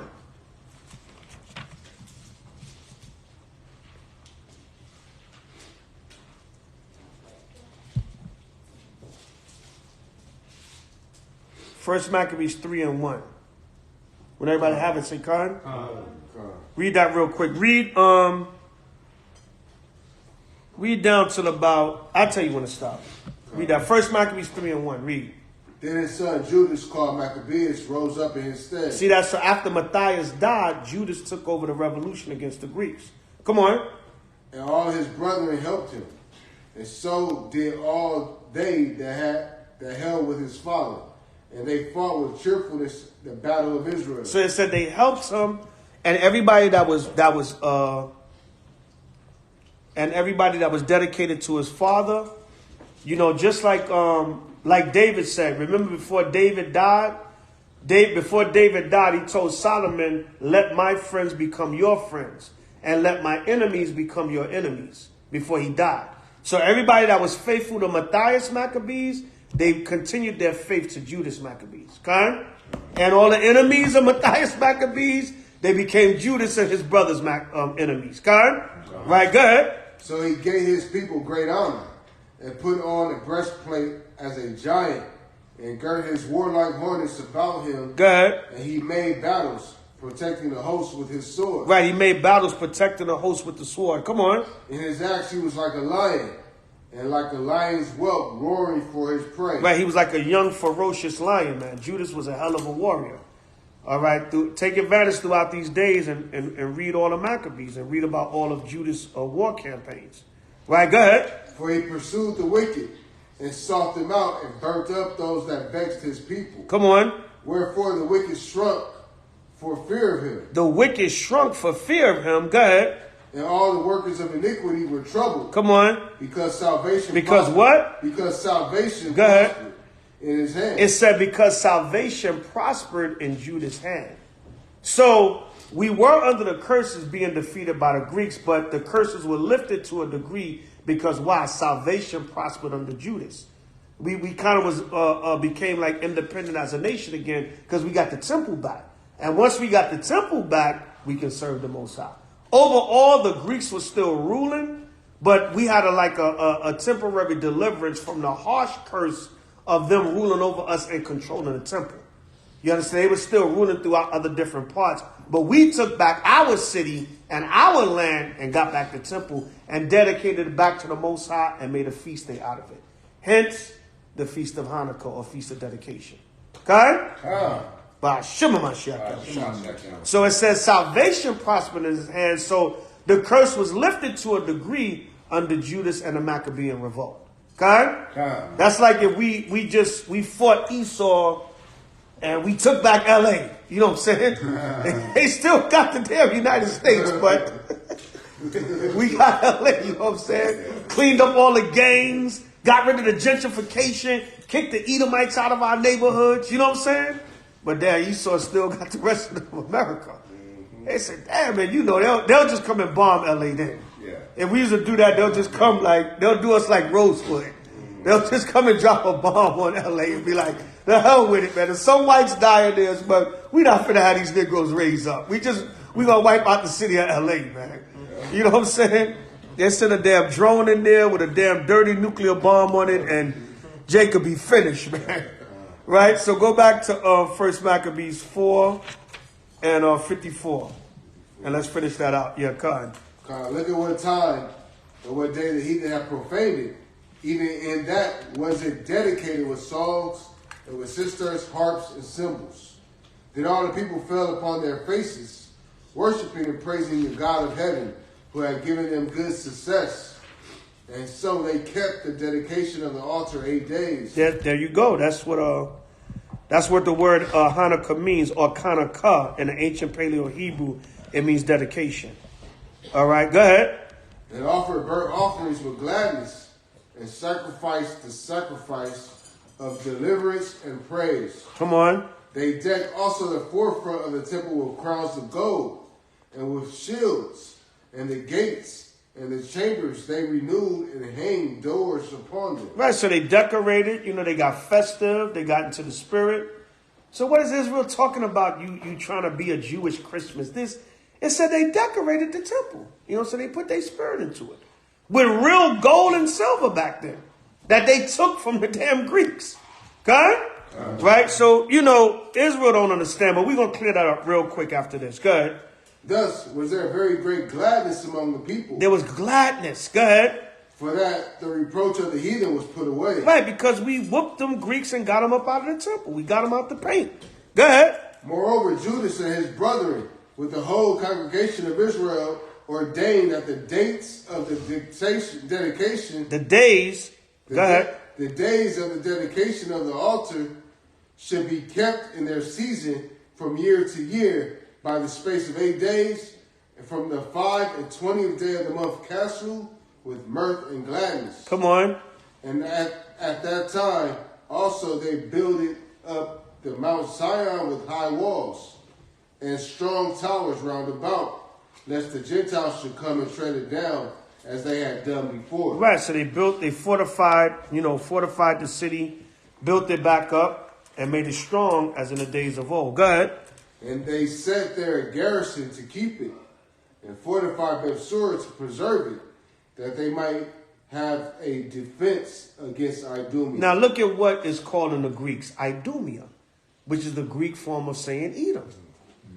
So let you know, Edom is the so-called white man. Okay? Let me see. Jump down to 5 and 3. Chapter 5, verse 3. Then Judas fought against the children of Esau in Idumea. In what? In Idumea. So come on, the children of Esau is the Idumeans, which is the Greek word for Edom, which is the so-called white man. The children of Esau. Why Dorothy say that Esau's not the one? He said the other. Who? Ron Darton. Ron Dalton? Yeah, Brother Ron Dalton? Yeah, he said Esau not the white man. It's, what do you say? The other. Yeah, some of the Yeah, some of the camps they don't believe that Esau is the so-called white man. Well, I don't know how when the scriptures is clear. Yeah. But it is what it is. To each his own. You know, brothers gonna believe what they gonna believe. Then they say Jaffa is right, but yeah, it's confusing. But that, I mean, and then you got books like Edom Rome. Yeah. But they tell you the Romans are the Idumeans. And the Idumeans are the children of Edom, which are the children of Esau. So you can't get around that. You know what I'm saying? But it is what it is. Brothers going to believe what they're going to believe. There's also a book entitled The Roman Empire. Rome, the Edom Empire. Right. Rome, the Empire of Edom. Or the Empire of Rome, the Edom. Empire of Edom. Yeah. It's endless, man. If you still think, you still don't think the white man is not Esau, then I don't know what to tell you. Right. So real quick, for those that's talking about Hanukkah is a Jewish Christmas, or we get it from Christmas, or it's not Leviticus 23, so we're not supposed to celebrate it, right? The Most High can do what the hell he want. If he want to add another day of celebration to our calendar, then so be it. Give me Daniel's 8 and 8. Daniel chapter 8, verse 8. Yeah, let's go to Daniel chapter 8 and verse 8. Yes, Amalek is Esau, brother. Genesis 36 and 12 tells you Amalek is Esau. All right, tells you Amalek was one of the grandsons of Esau. That's it, Genesis the 36th chapter. Somebody asked on the comment board, is Amalek Esau? Yes. Amalek is it's K-A-N, Khan, not C-O-N. Not Khan artist, brother. Nah. Right? Let me see that real quick. Yeah, this is Genesis 36. And Genesis 36 and let me see what I want. Genesis 36 and 16. Genesis 36, 16. Let me see what I want. Yeah, Genesis 36 and 16. 15. Salakia, start at 15. 15. Genesis 36 and... No. Salakia, my bad. Start at 9.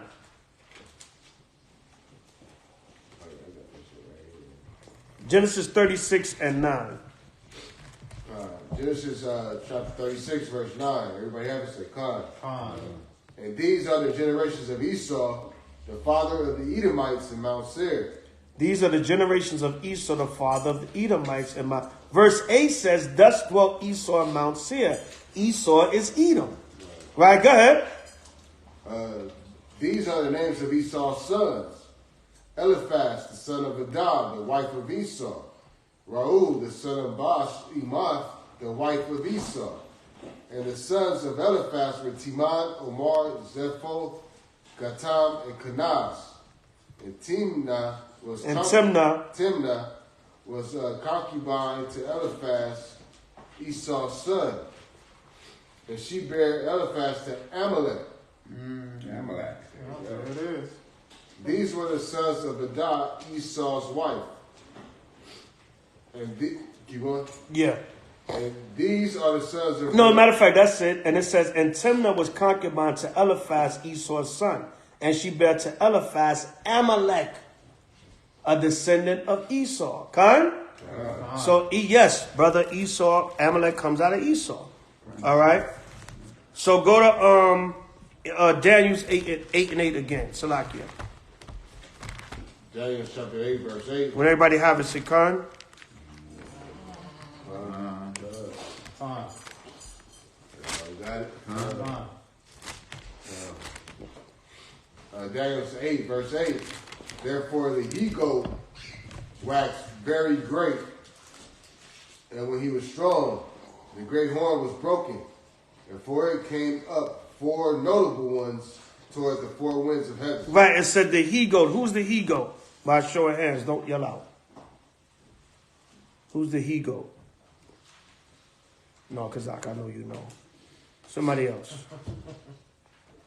He said the ego? The he-goat. Who's the he-goat?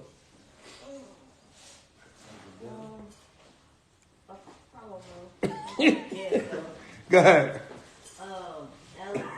Alexander? Khan. Well, you looking at some notes over there. Talking about you guessing. Oh, okay, Khan. All right. Alexander, the he-goat, right? 8 and 8 again. Daniel 8 and 8. Daniel chapter 8, verse 8. Therefore, the he-goat waxed very great. The he-goat is Alexander the so-called great, or the Alexander the Greek. And it said he waxed very great. Why? Because he was the leader of the known world at that time. It was time for the Greek Empire to come in. Right? Come on. 333 BC. Go ahead. And when he was strong, at the height of his rulership, come on. The great horn was broken. He died. All right. He reigned about 12 years and died. From syphilis and other sexually transmitted diseases from men, animals, and everything else he can get his hands on. Right? Yeah, man. They said Alexander stunk so bad his soldiers used to have to march like 100 feet in front of him because they couldn't take his smell because he was rotting and dying and still trying to march them to war. All right, go ahead. And for it came up 4 notable ones. His 4 main generals that ruled after him. Ptolemy, Cassander,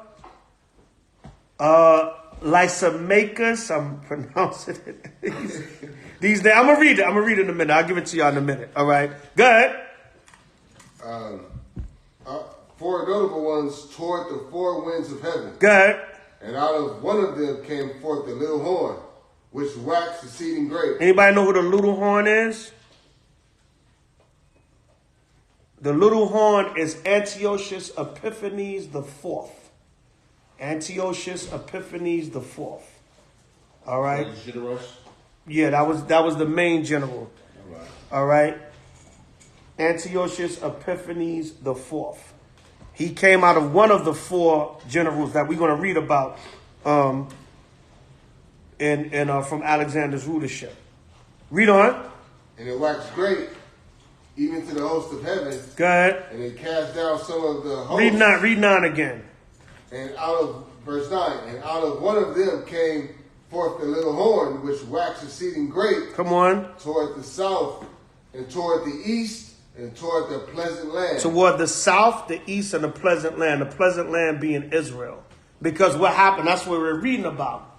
Once the Greeks rose up, Alexander died, Antiochus Epiphanes took over his rulership as one of his 4 generals, and he invaded Israel. And that started the Inquisition against Israel from the Greeks. Right, go ahead. And it waxed great, even to the host of heaven. Go ahead. And they cast down some of the hosts and of the stars to the ground, and stamped upon them. Meaning they came into Israel and they conquered some of our people, and they stamped upon us, meaning they forced their philosophies on us. And remember, we read that they was forcing us to follow the Gentiles' sacrifices. Con? We read that in 2 Maccabees 6. Go ahead. Yeah, he magnified himself even to the prince of the host. Go ahead. And by him the daily sacrifice was taken away. That's that abomination of desolation. When it says the daily sacrifice was taken away, meaning what? They defiled the altar and put unclean animals on the altar. Everybody write down 2 Maccabees 6, verses 1 through 6. That was the abomination of desolation. That's First Maccabees. First Maccabees 6, 1 through 6.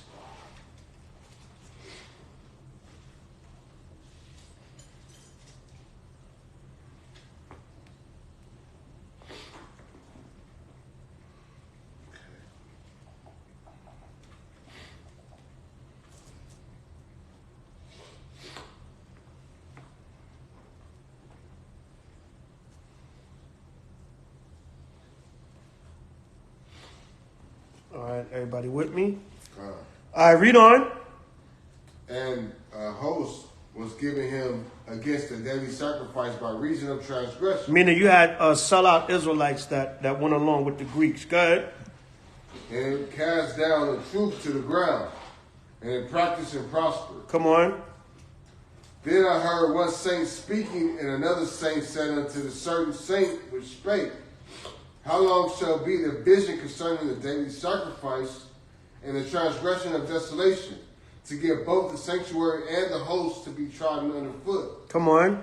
And he said unto me, until 2,300 days, then shall the sanctuary be cleansed. Right, it said 2,300 days, which is about 6 years and 4 months, if my calculations are correct.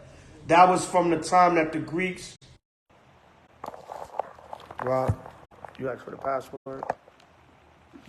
Never mind. All right. You all right, brother? Look like you zoned out on No. You was back killing some Edomites with Judas? I thought you was talking to somebody out there. No, it said it came up that Rob Judah would like to share the password to your Netgear. Okay. Yeah, no, it's probably huh? It's from the iPad. Okay, come. All right, come.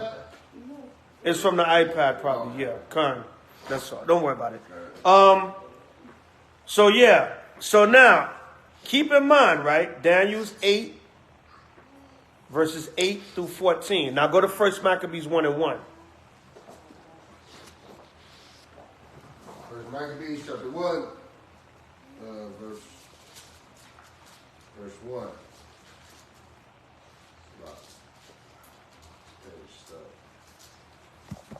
First Maccabees 1, verse 1.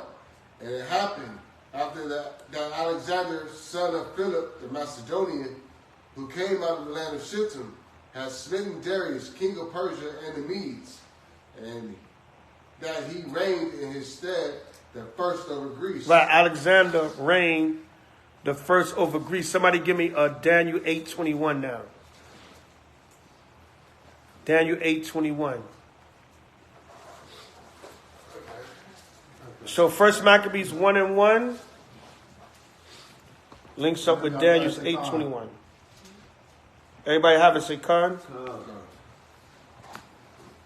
And the rough goat is the king of Grecia, and the great horn that is between his eyes is the first king. So who would be that first king of Grecia? Yahweh? Alexander. Khan? All right, so go back to 1 Maccabees 1 and 1. First Maccabees chapter 1, verse 1. And it happened after that, Alexander, son of Philip the Macedonian, who came out of the land of Sidon, has smitten Darius, king of Persia and the Medes, that he reigned in his stead, the first over Greece. Go ahead. And made many wars, and won many strongholds, and slew the kings of the earth, and went through to the ends of the earth, and took spoils of many nations, insomuch that the earth was quiet before him, whereupon he was exalted, and his heart was lifted up. Right, he started getting proud because the rulership of the earth was given to the Greeks at this time through him, through Alexander. Good. And he gathered a mighty strong host, and ruled over countries and nations and kings, who became tributaries unto him. Good. And after these things he fell sick, and perceived that he should die. Wherefore he called his servants, such as were honorable, and had been brought up with him from his youth, and parted his kingdom among them while he was yet alive. So Alexander reigned 12 years and then died. Go ahead. And his servants bare rule, every one in his place. Right, that's the 4 generals. After he died, his servants bare rule, everyone in his place. Go ahead. And after his death, they all put crowns upon themselves. So did their sons after them many years, and evils were multiplied in the earth. Right, so when the so-called white man came into power, what happened? Evils were multiplied in the earth. Right? Didn't Esau say civilization started with the Greeks? Yeah. But what happened? Read that part again. And so did their sons after them many years, and evils were multiplied in the earth. And evils were multiplied in the earth. First Maccabees 1 and 9. Everybody write down Job 9:24.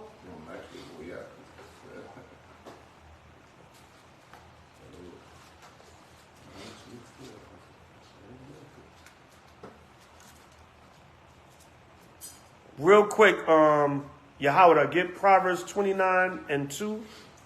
So with First Maccabees 1 and 9, Esau want to say civilization started with the Greeks, right? First Maccabees 1, what kind of civilization? Wicked civilization. So First Maccabees 1 and 9 with Job 9:24, and y'all going to put these other 2 precepts. Real quick, everybody don't have to get it. Proverbs 29 and 2. Quick on them swords. The book of Proverbs, chapter 29, verse 2. When the righteous are in authority. The scriptures clearly say when the righteous are in authority, go ahead. The people rejoice. The people are going to rejoice on the earth. Come on. But when the wicked beareth rule. When the wicked bear rule, go ahead. The people mourn. The earth is going to be in mourning. Evils were multiplied in the earth when the wicked came into power. Okay? Jump down to 12. Proverbs 29 and 12. Book of Proverbs, chapter 29, verse 12. If a ruler breaketh to lies. If a ruler hearken to lies. If a ruler hearken to lies. Go ahead. All his servants are wicked. All his servants are going to be wicked. So if you got wicked people in power, the people under him are going to be wicked. That's why the earth is given into the hand of the wicked. Yeah. That's why the world is so jacked up now, because the devil is ruling. God and Satan got everybody going haywire. Right, his cabinet is wicked. Go back to First Maccabees 1, and we're going to read 10, yeah.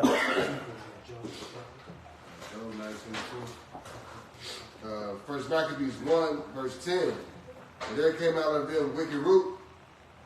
There came out of them a wicked root, Antiochus, surnamed Epiphanes, son of Antiochus the king, who had been a hostage at Rome, and he reigned in the 130th and 7th year of the kingdom of the Greeks. Right, because the Greeks and the Romans were having wars amongst each other also. Every year I always say it. Whenever you read the story of the Maccabees, you got to understand, the entire story is based upon internal warfare. Internal warfare between Israel and internal warfare between Esau. And when y'all read the whole story, y'all understand why I said that. So now you got to read the whole story, right?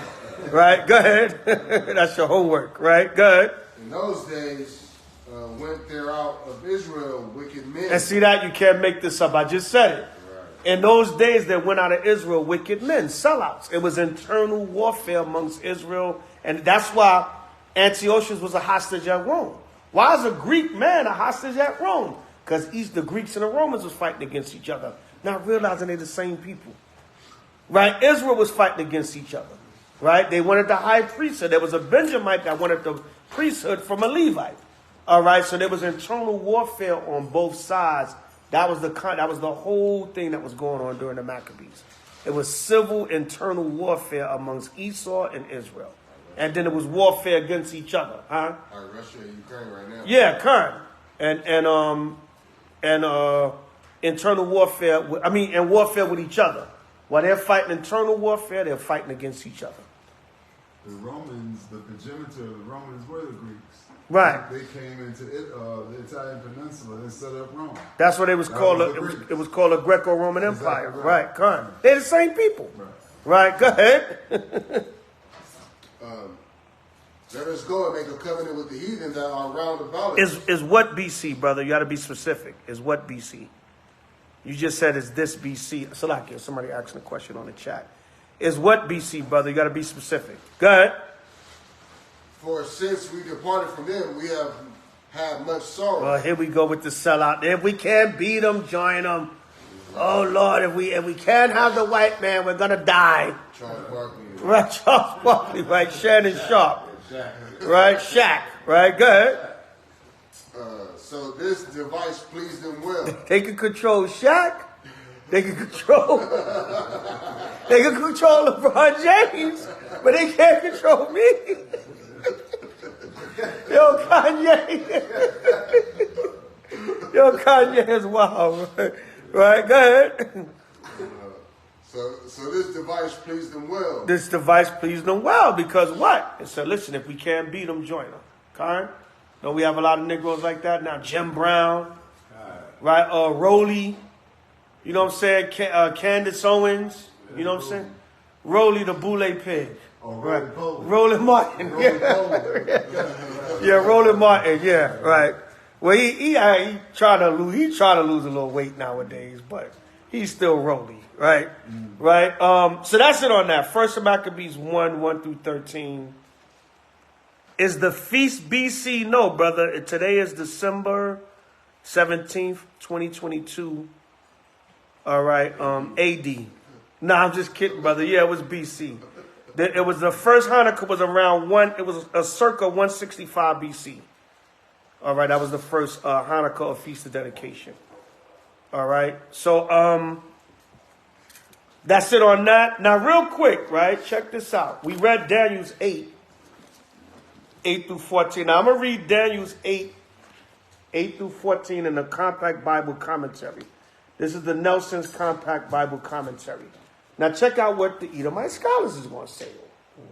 Why they got a reason to lie.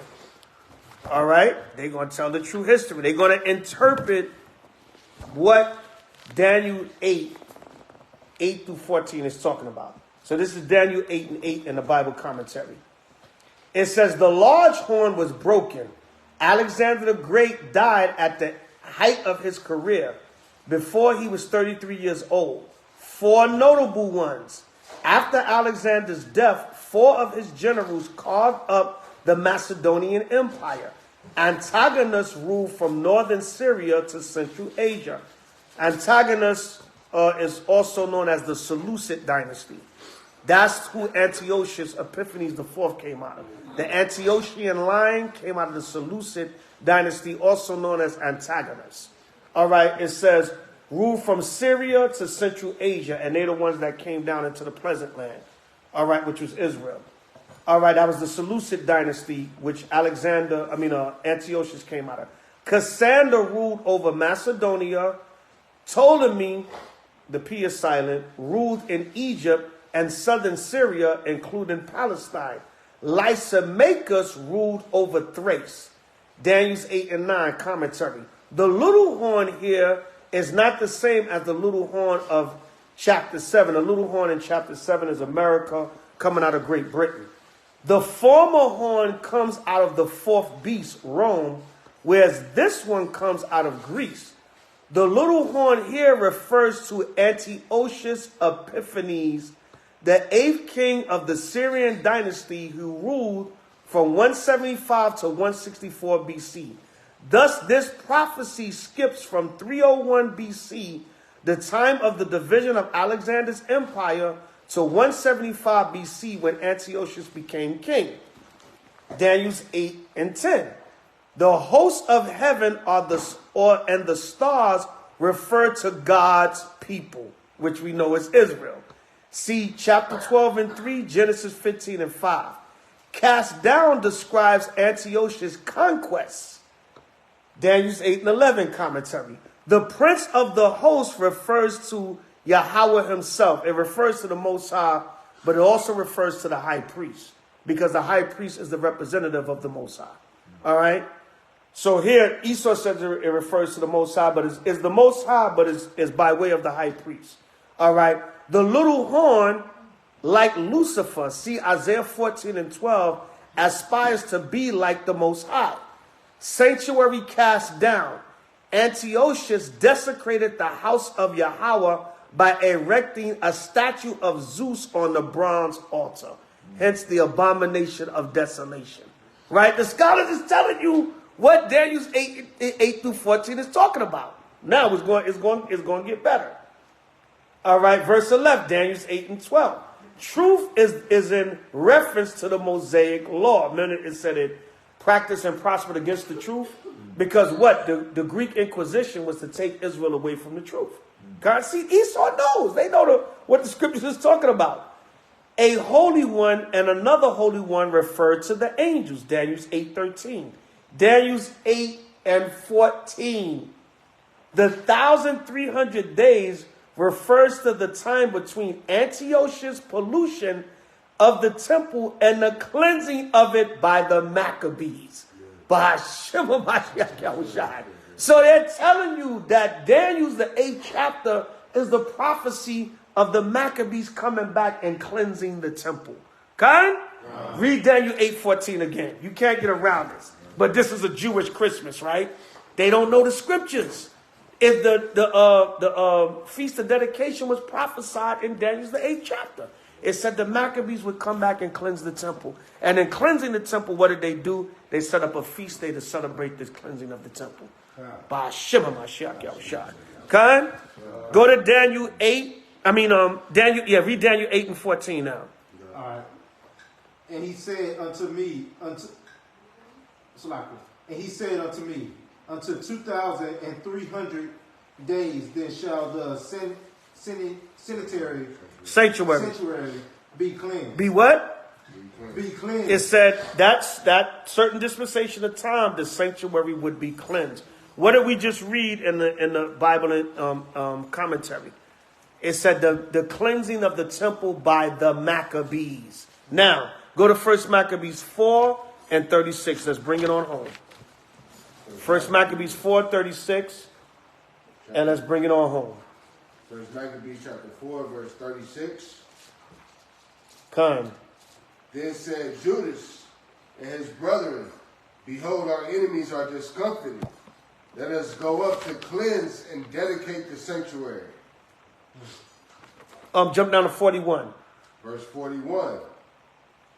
Then Judas appointed certain men to fight against those that were in the fortress until he had cleansed the sanctuary. Until he what? Until he had cleansed the sanctuary. Okay, so Daniel's 8:14 with 1 Maccabees 4:36 and verse 41.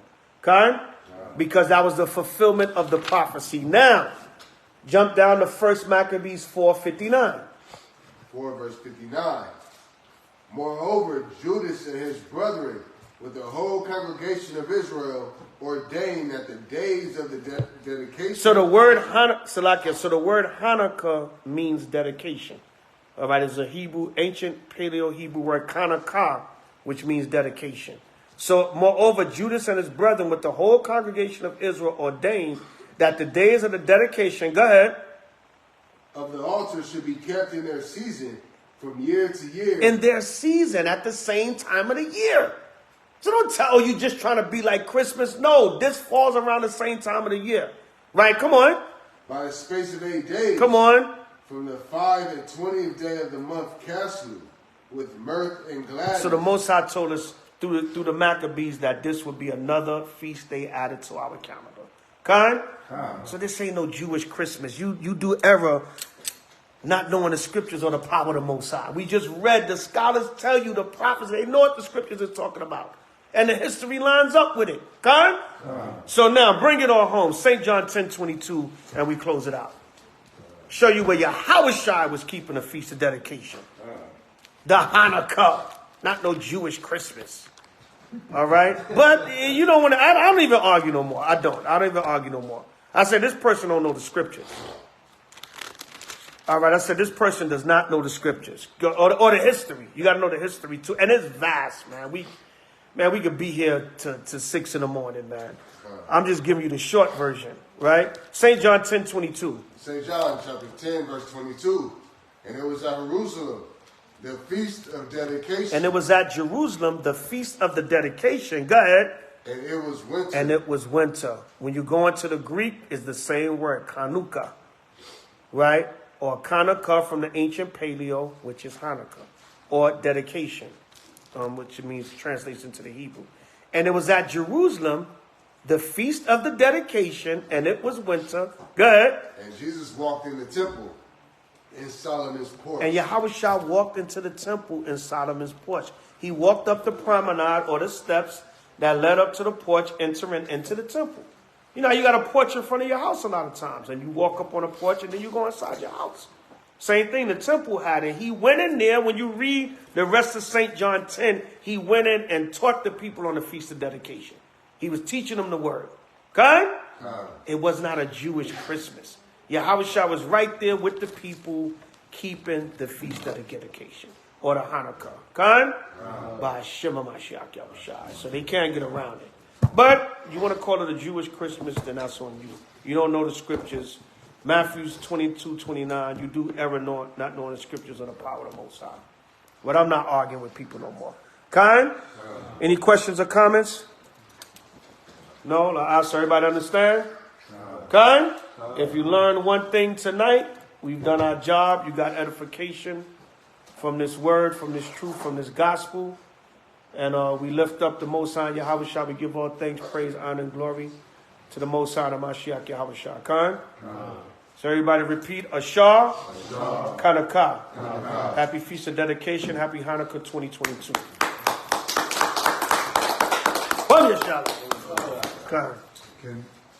Can you give us the spelling on Hanukkah? Of course, Ashar, A-S-H-A-R, or Asher. Hanukkah, C-H. C-H. N-A-K-A-H.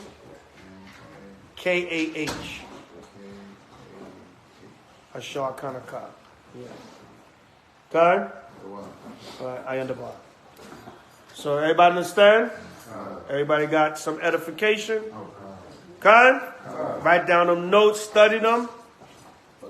And notice, right? Notice. I didn't even, for the sake of time, I could have went into a few of my other books. I didn't even have to go into really too deep into any other books. The scriptures answered themselves. Okay? So you just got to link up the precepts, and it's right there. And if you go into the books in the history, that's a whole nother level. Okay? But the scriptures is right there. It links itself up. Okay? So this Bible, man, this Bible defends itself. And you don't believe in it, that's on you. You got other doctrines, you believe in other stuff, that's on you. By Shema Mashiach Yahushua. Lady Isa Shebrew, sis, you asked is it blasphemous to say Hanukkah? We've been saying that the whole time, sis. How long you been on the live? What do you mean is it blasphemous to say Hanukkah? What are you talking about?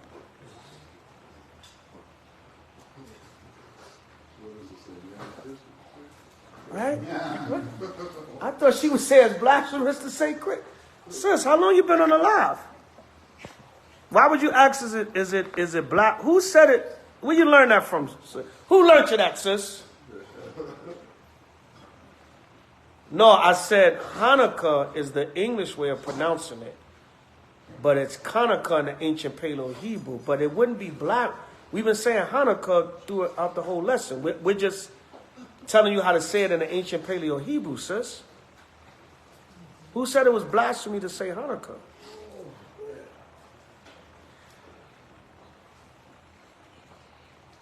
Okay, sis. Well, okay. It's blasphemous to say. You only been here 3 minutes, but where would you get that idea from? I just gave the original way to say it in the ancient Paleo Hebrew. I said nothing about blasphemy if you use the word Hanukkah. I don't know. All right. Love you, sis. Nevertheless. But that's it. Any questions or comments? Kwam Yasha. One other thing. Yahweh has 10 questions now. The other thing we were talking about earlier, they already passed a law on a federal level in D.C. to say it's illegal to disseminate false information, or rather, like a revisionist history kind of thing. Correct. They passed that law a couple months ago. So, Right.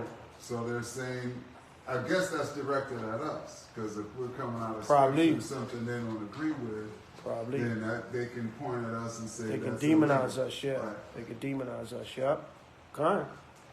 So we have to just be mindful, and Revelation 2:10, the Most High said, "Be faithful unto death, and I will give you a crown of life." So Isaiah 54, no weapon that is formed against us. I'm actually looking forward to this time, because it means we're getting closer, right? You heard about them trying to rebuild the temple in Israel right now? In Israel, yeah. Trying to use Numbers 19. Yeah. And stuff. Yeah, they trying. I'm gonna trying, man. But it's too late, though. It's too late. It's too late. You already lost. I thought they had that wall they prayed to. The Wailing Wall, yeah. You know what I'm saying? That was that trip. Idolatry, man. Pure idolatry. You know what I'm saying? But that's that. So, Ashar Hanukkah, happy Hanukkah, happy Feast of Dedication, 2022. All praise to Yahweh Shai. What did Kanye West do?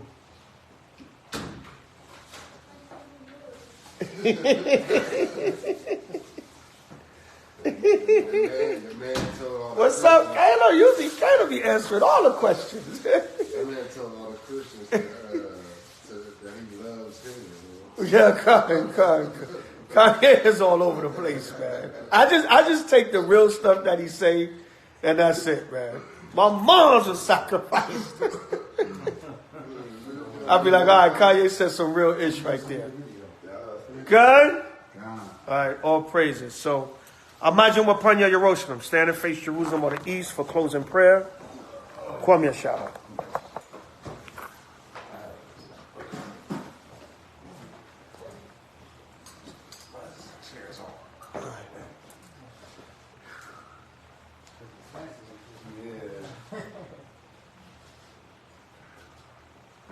Sisters, y'all coming in for closing prayer? Yeah, getting that food warm and toasty.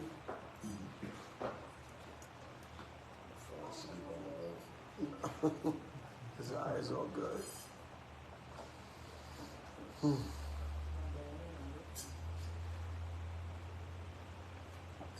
Hallelujah. Hallelujah. Hallelujah. Yahweh. Ba'ashem. Hamashiach. Yahweh Shai. Rak Nawa. Waishala. Wahabiyah Sapai. Shema. Yashirallah. Yahweh. Alahayanawa. Yahweh. Acha. Shema. Yashirallah. Yahweh. Alahayanawa. Yahweh. Acha. Shema. Yashirallah. Yahweh. Alahayanawa. Yahweh. Acha. Shema. Yashirallah. Yahweh. Alahayanawa. Yahweh. Acha. Israel, Israel, Yahweh, our power, Yahweh is one. Hallelujah. Hallelujah. Hallelujah. Blessed O Most High Yahweh, by Hashem Mashiach Yahushua. Please watch over Israel throughout the four corners of the earth, Most High. All the camps, schools, congregations that are sincere in Yahushua, keeping the commandments, doing the work, teaching the gospel. Bless all of our family that's worshiping and serving and celebrating this Hanukkah feast of dedication, Hanukkah season. Bless all of Israel throughout the four corners of the earth in Yahushua. By Hashem Mashiach Yahushua, the water of money. Hallelujah. Hallelujah. Hallelujah. Brothers, be seated. Sisters, come up, get anointed. Shemai, we still in prayer mode, so keep the noise down. Brothers, while we anoint the sisters, come get your olive oil and come and get your blessing.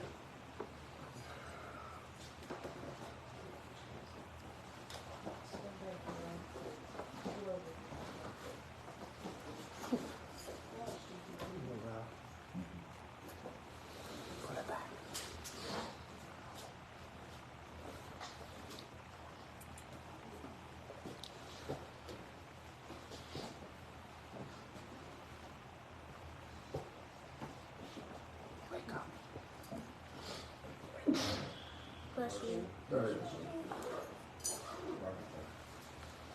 Rakatha.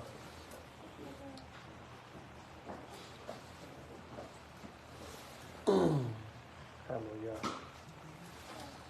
Y'all know the routine, sisters. Anointing. This is the time to ask the Most High to bless you, things you might be going through. Relationship, marriage, personal things, health issues, job, financial, stress. Now is the time to meditate. Ask the Most High to help you with them things. Be a better sister, daughter, mother, woman, wife. Overall, princess of the Most High. Now is the time to meditate on them things. Okay? Hallelujah. I pray. Finish the prayer. We start from right to left with Karima. Go around like this way to a Habia, then come around to the babies. Okay? All right.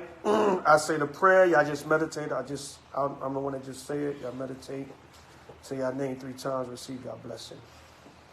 Anointed prayer, number 622-27 in the ancient Paleo Hebrew.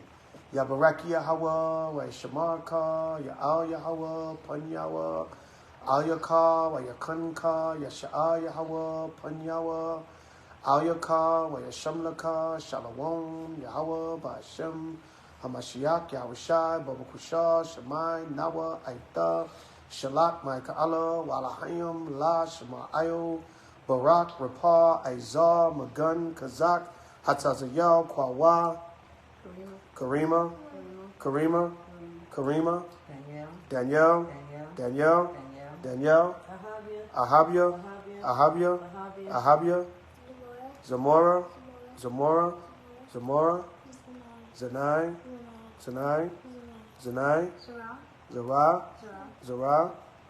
Zara, Zakara, Kaylin,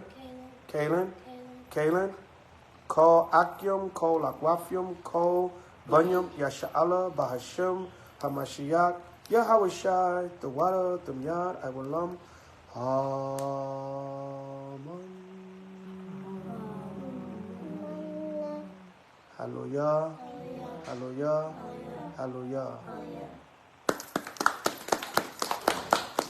I know why I keep calling you Kayla. It's Kaylin. Call her Kayla. Akim. People at Tila used to call me Caitlin. No Caitlin. Come up, Akim, get y'all anointing.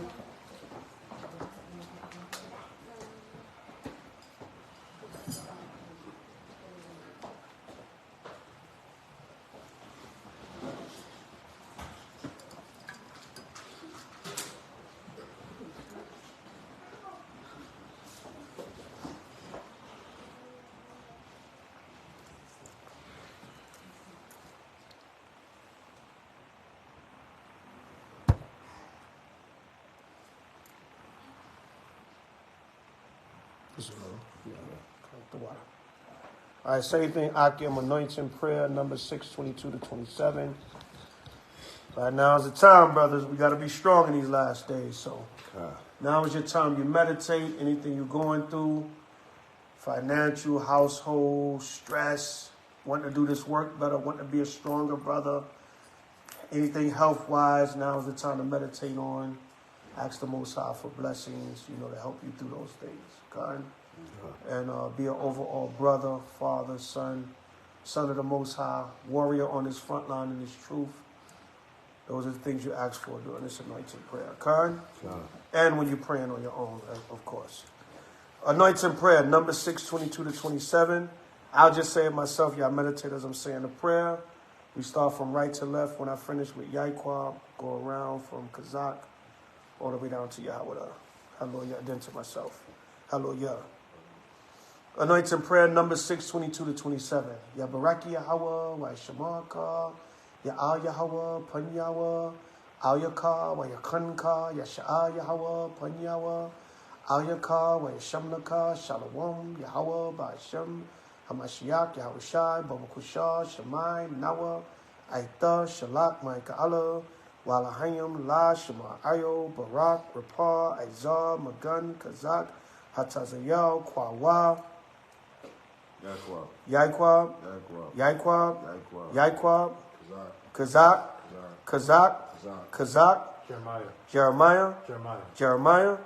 Jeremiah, Rob Judah,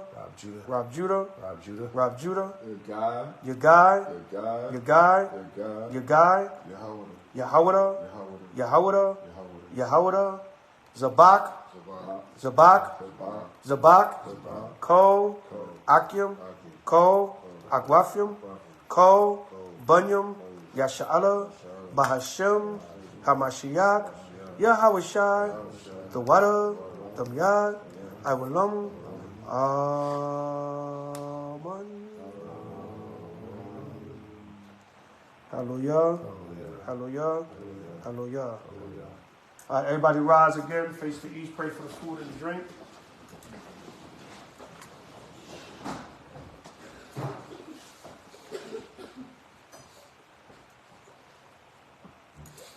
All right. Hallelujah. Yahweh. Hashem. Hamashiach. Yahweh Shai. Baruch Barak. Ba'akol. Nawa. Shatta. Nawa. Yayan. Nawa. Kazak. Shatta. Nawa. Barak. Nawa. Kag. Kanaka. Baruch Ba'ashem. Hamashiach, Yahweh Shai, the Wada, the Myad, Iwalam. Amen. Hallelujah. Hallelujah. Hallelujah. Blessed O Most High Yahweh, Ba'ashem Mashiach, Yahweh Shai. Thank you for the Hanukkah feast that we're about to receive, Most High. Watch over us, bless us, and let it nourish our bodies. If it be thy will, Most High, Ba'ashem Mashiach, Yahweh Shai, the Wada, Amen. Hallelujah. Hallelujah. Hallelujah. Brothers, turn to the sisters. Let's salute each other. Not too loud. I ain't trying to get kicked out of no more Airbnbs. Brothers of Israel, Amajim, Barak. Salute the sisters, Yahweh, Ba'ashem, Hamashiach, Yahweh Shai, Shema Thun. Sisters, Yahweh, Ba'ashem, Hamashiach, Yahweh Shai, Shema Thun. Hallelujah. Sisters, be seated. I can turn to each other right here.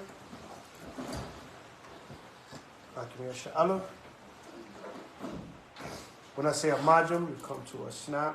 When I say barak, you snap your chest. Okay. Hallelujah. Akim Yasha'ala, a majum. Barak.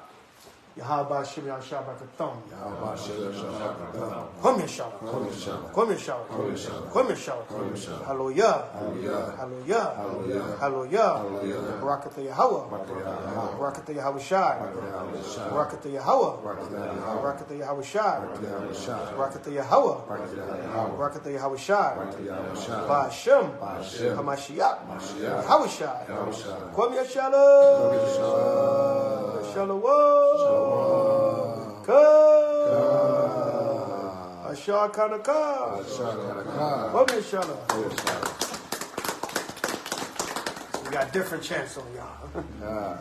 It'll have to always be the we got next on H.O.I. Happy Feast of Dedication. Happy Hanukkah, everybody, 2022. Woman Shalom. Shalom.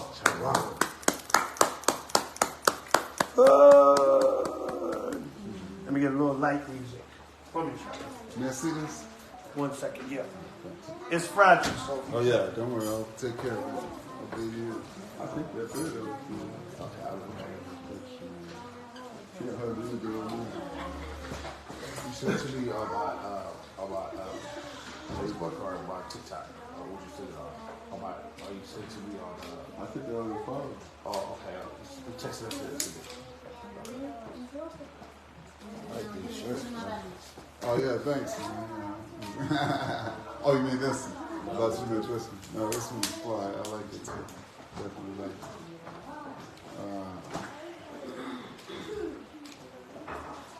The red eyes is right. They feel that.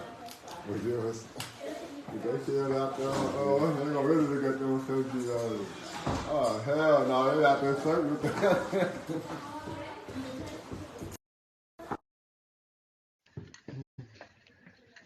Was this It's fragile, yeah. Nelson? Yeah. Karma, bring it up on tablet. About 23 hours of work, man. Come. How that truck on how you out there? Man, I'm out there, man. I'm that guy, man. I'm that dude, man. They can't mess with me, man. They like, man, how you drive so good? You ain't been driving that long. Man, I'm that dude, man. Shalom family, Ashar Hanukkah. Happy Hanukkah, hope all is well. Y'all learned one thing tonight. We've done our job. All praise to Yahweh. I knocked them back, and I came back. It was like 7:45. I had one more to go to Yucca Valley. They called me up. They're like, hey, are you gonna make it? The dock out time is 10:45 at the DC. Are you gonna make it? I'm like, I'm pulling up right now. It's 7:45. They was like, oh, it was like, good job. I'm like, man, I'm that dude, man.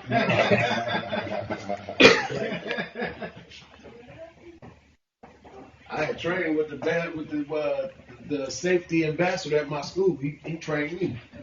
He was doing like 7 stops a night.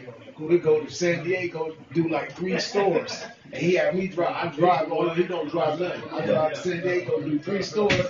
They go back to Riverside, drop the trailer off, get another one. They go all the way to Indio, Palmdale, Okay, Khan.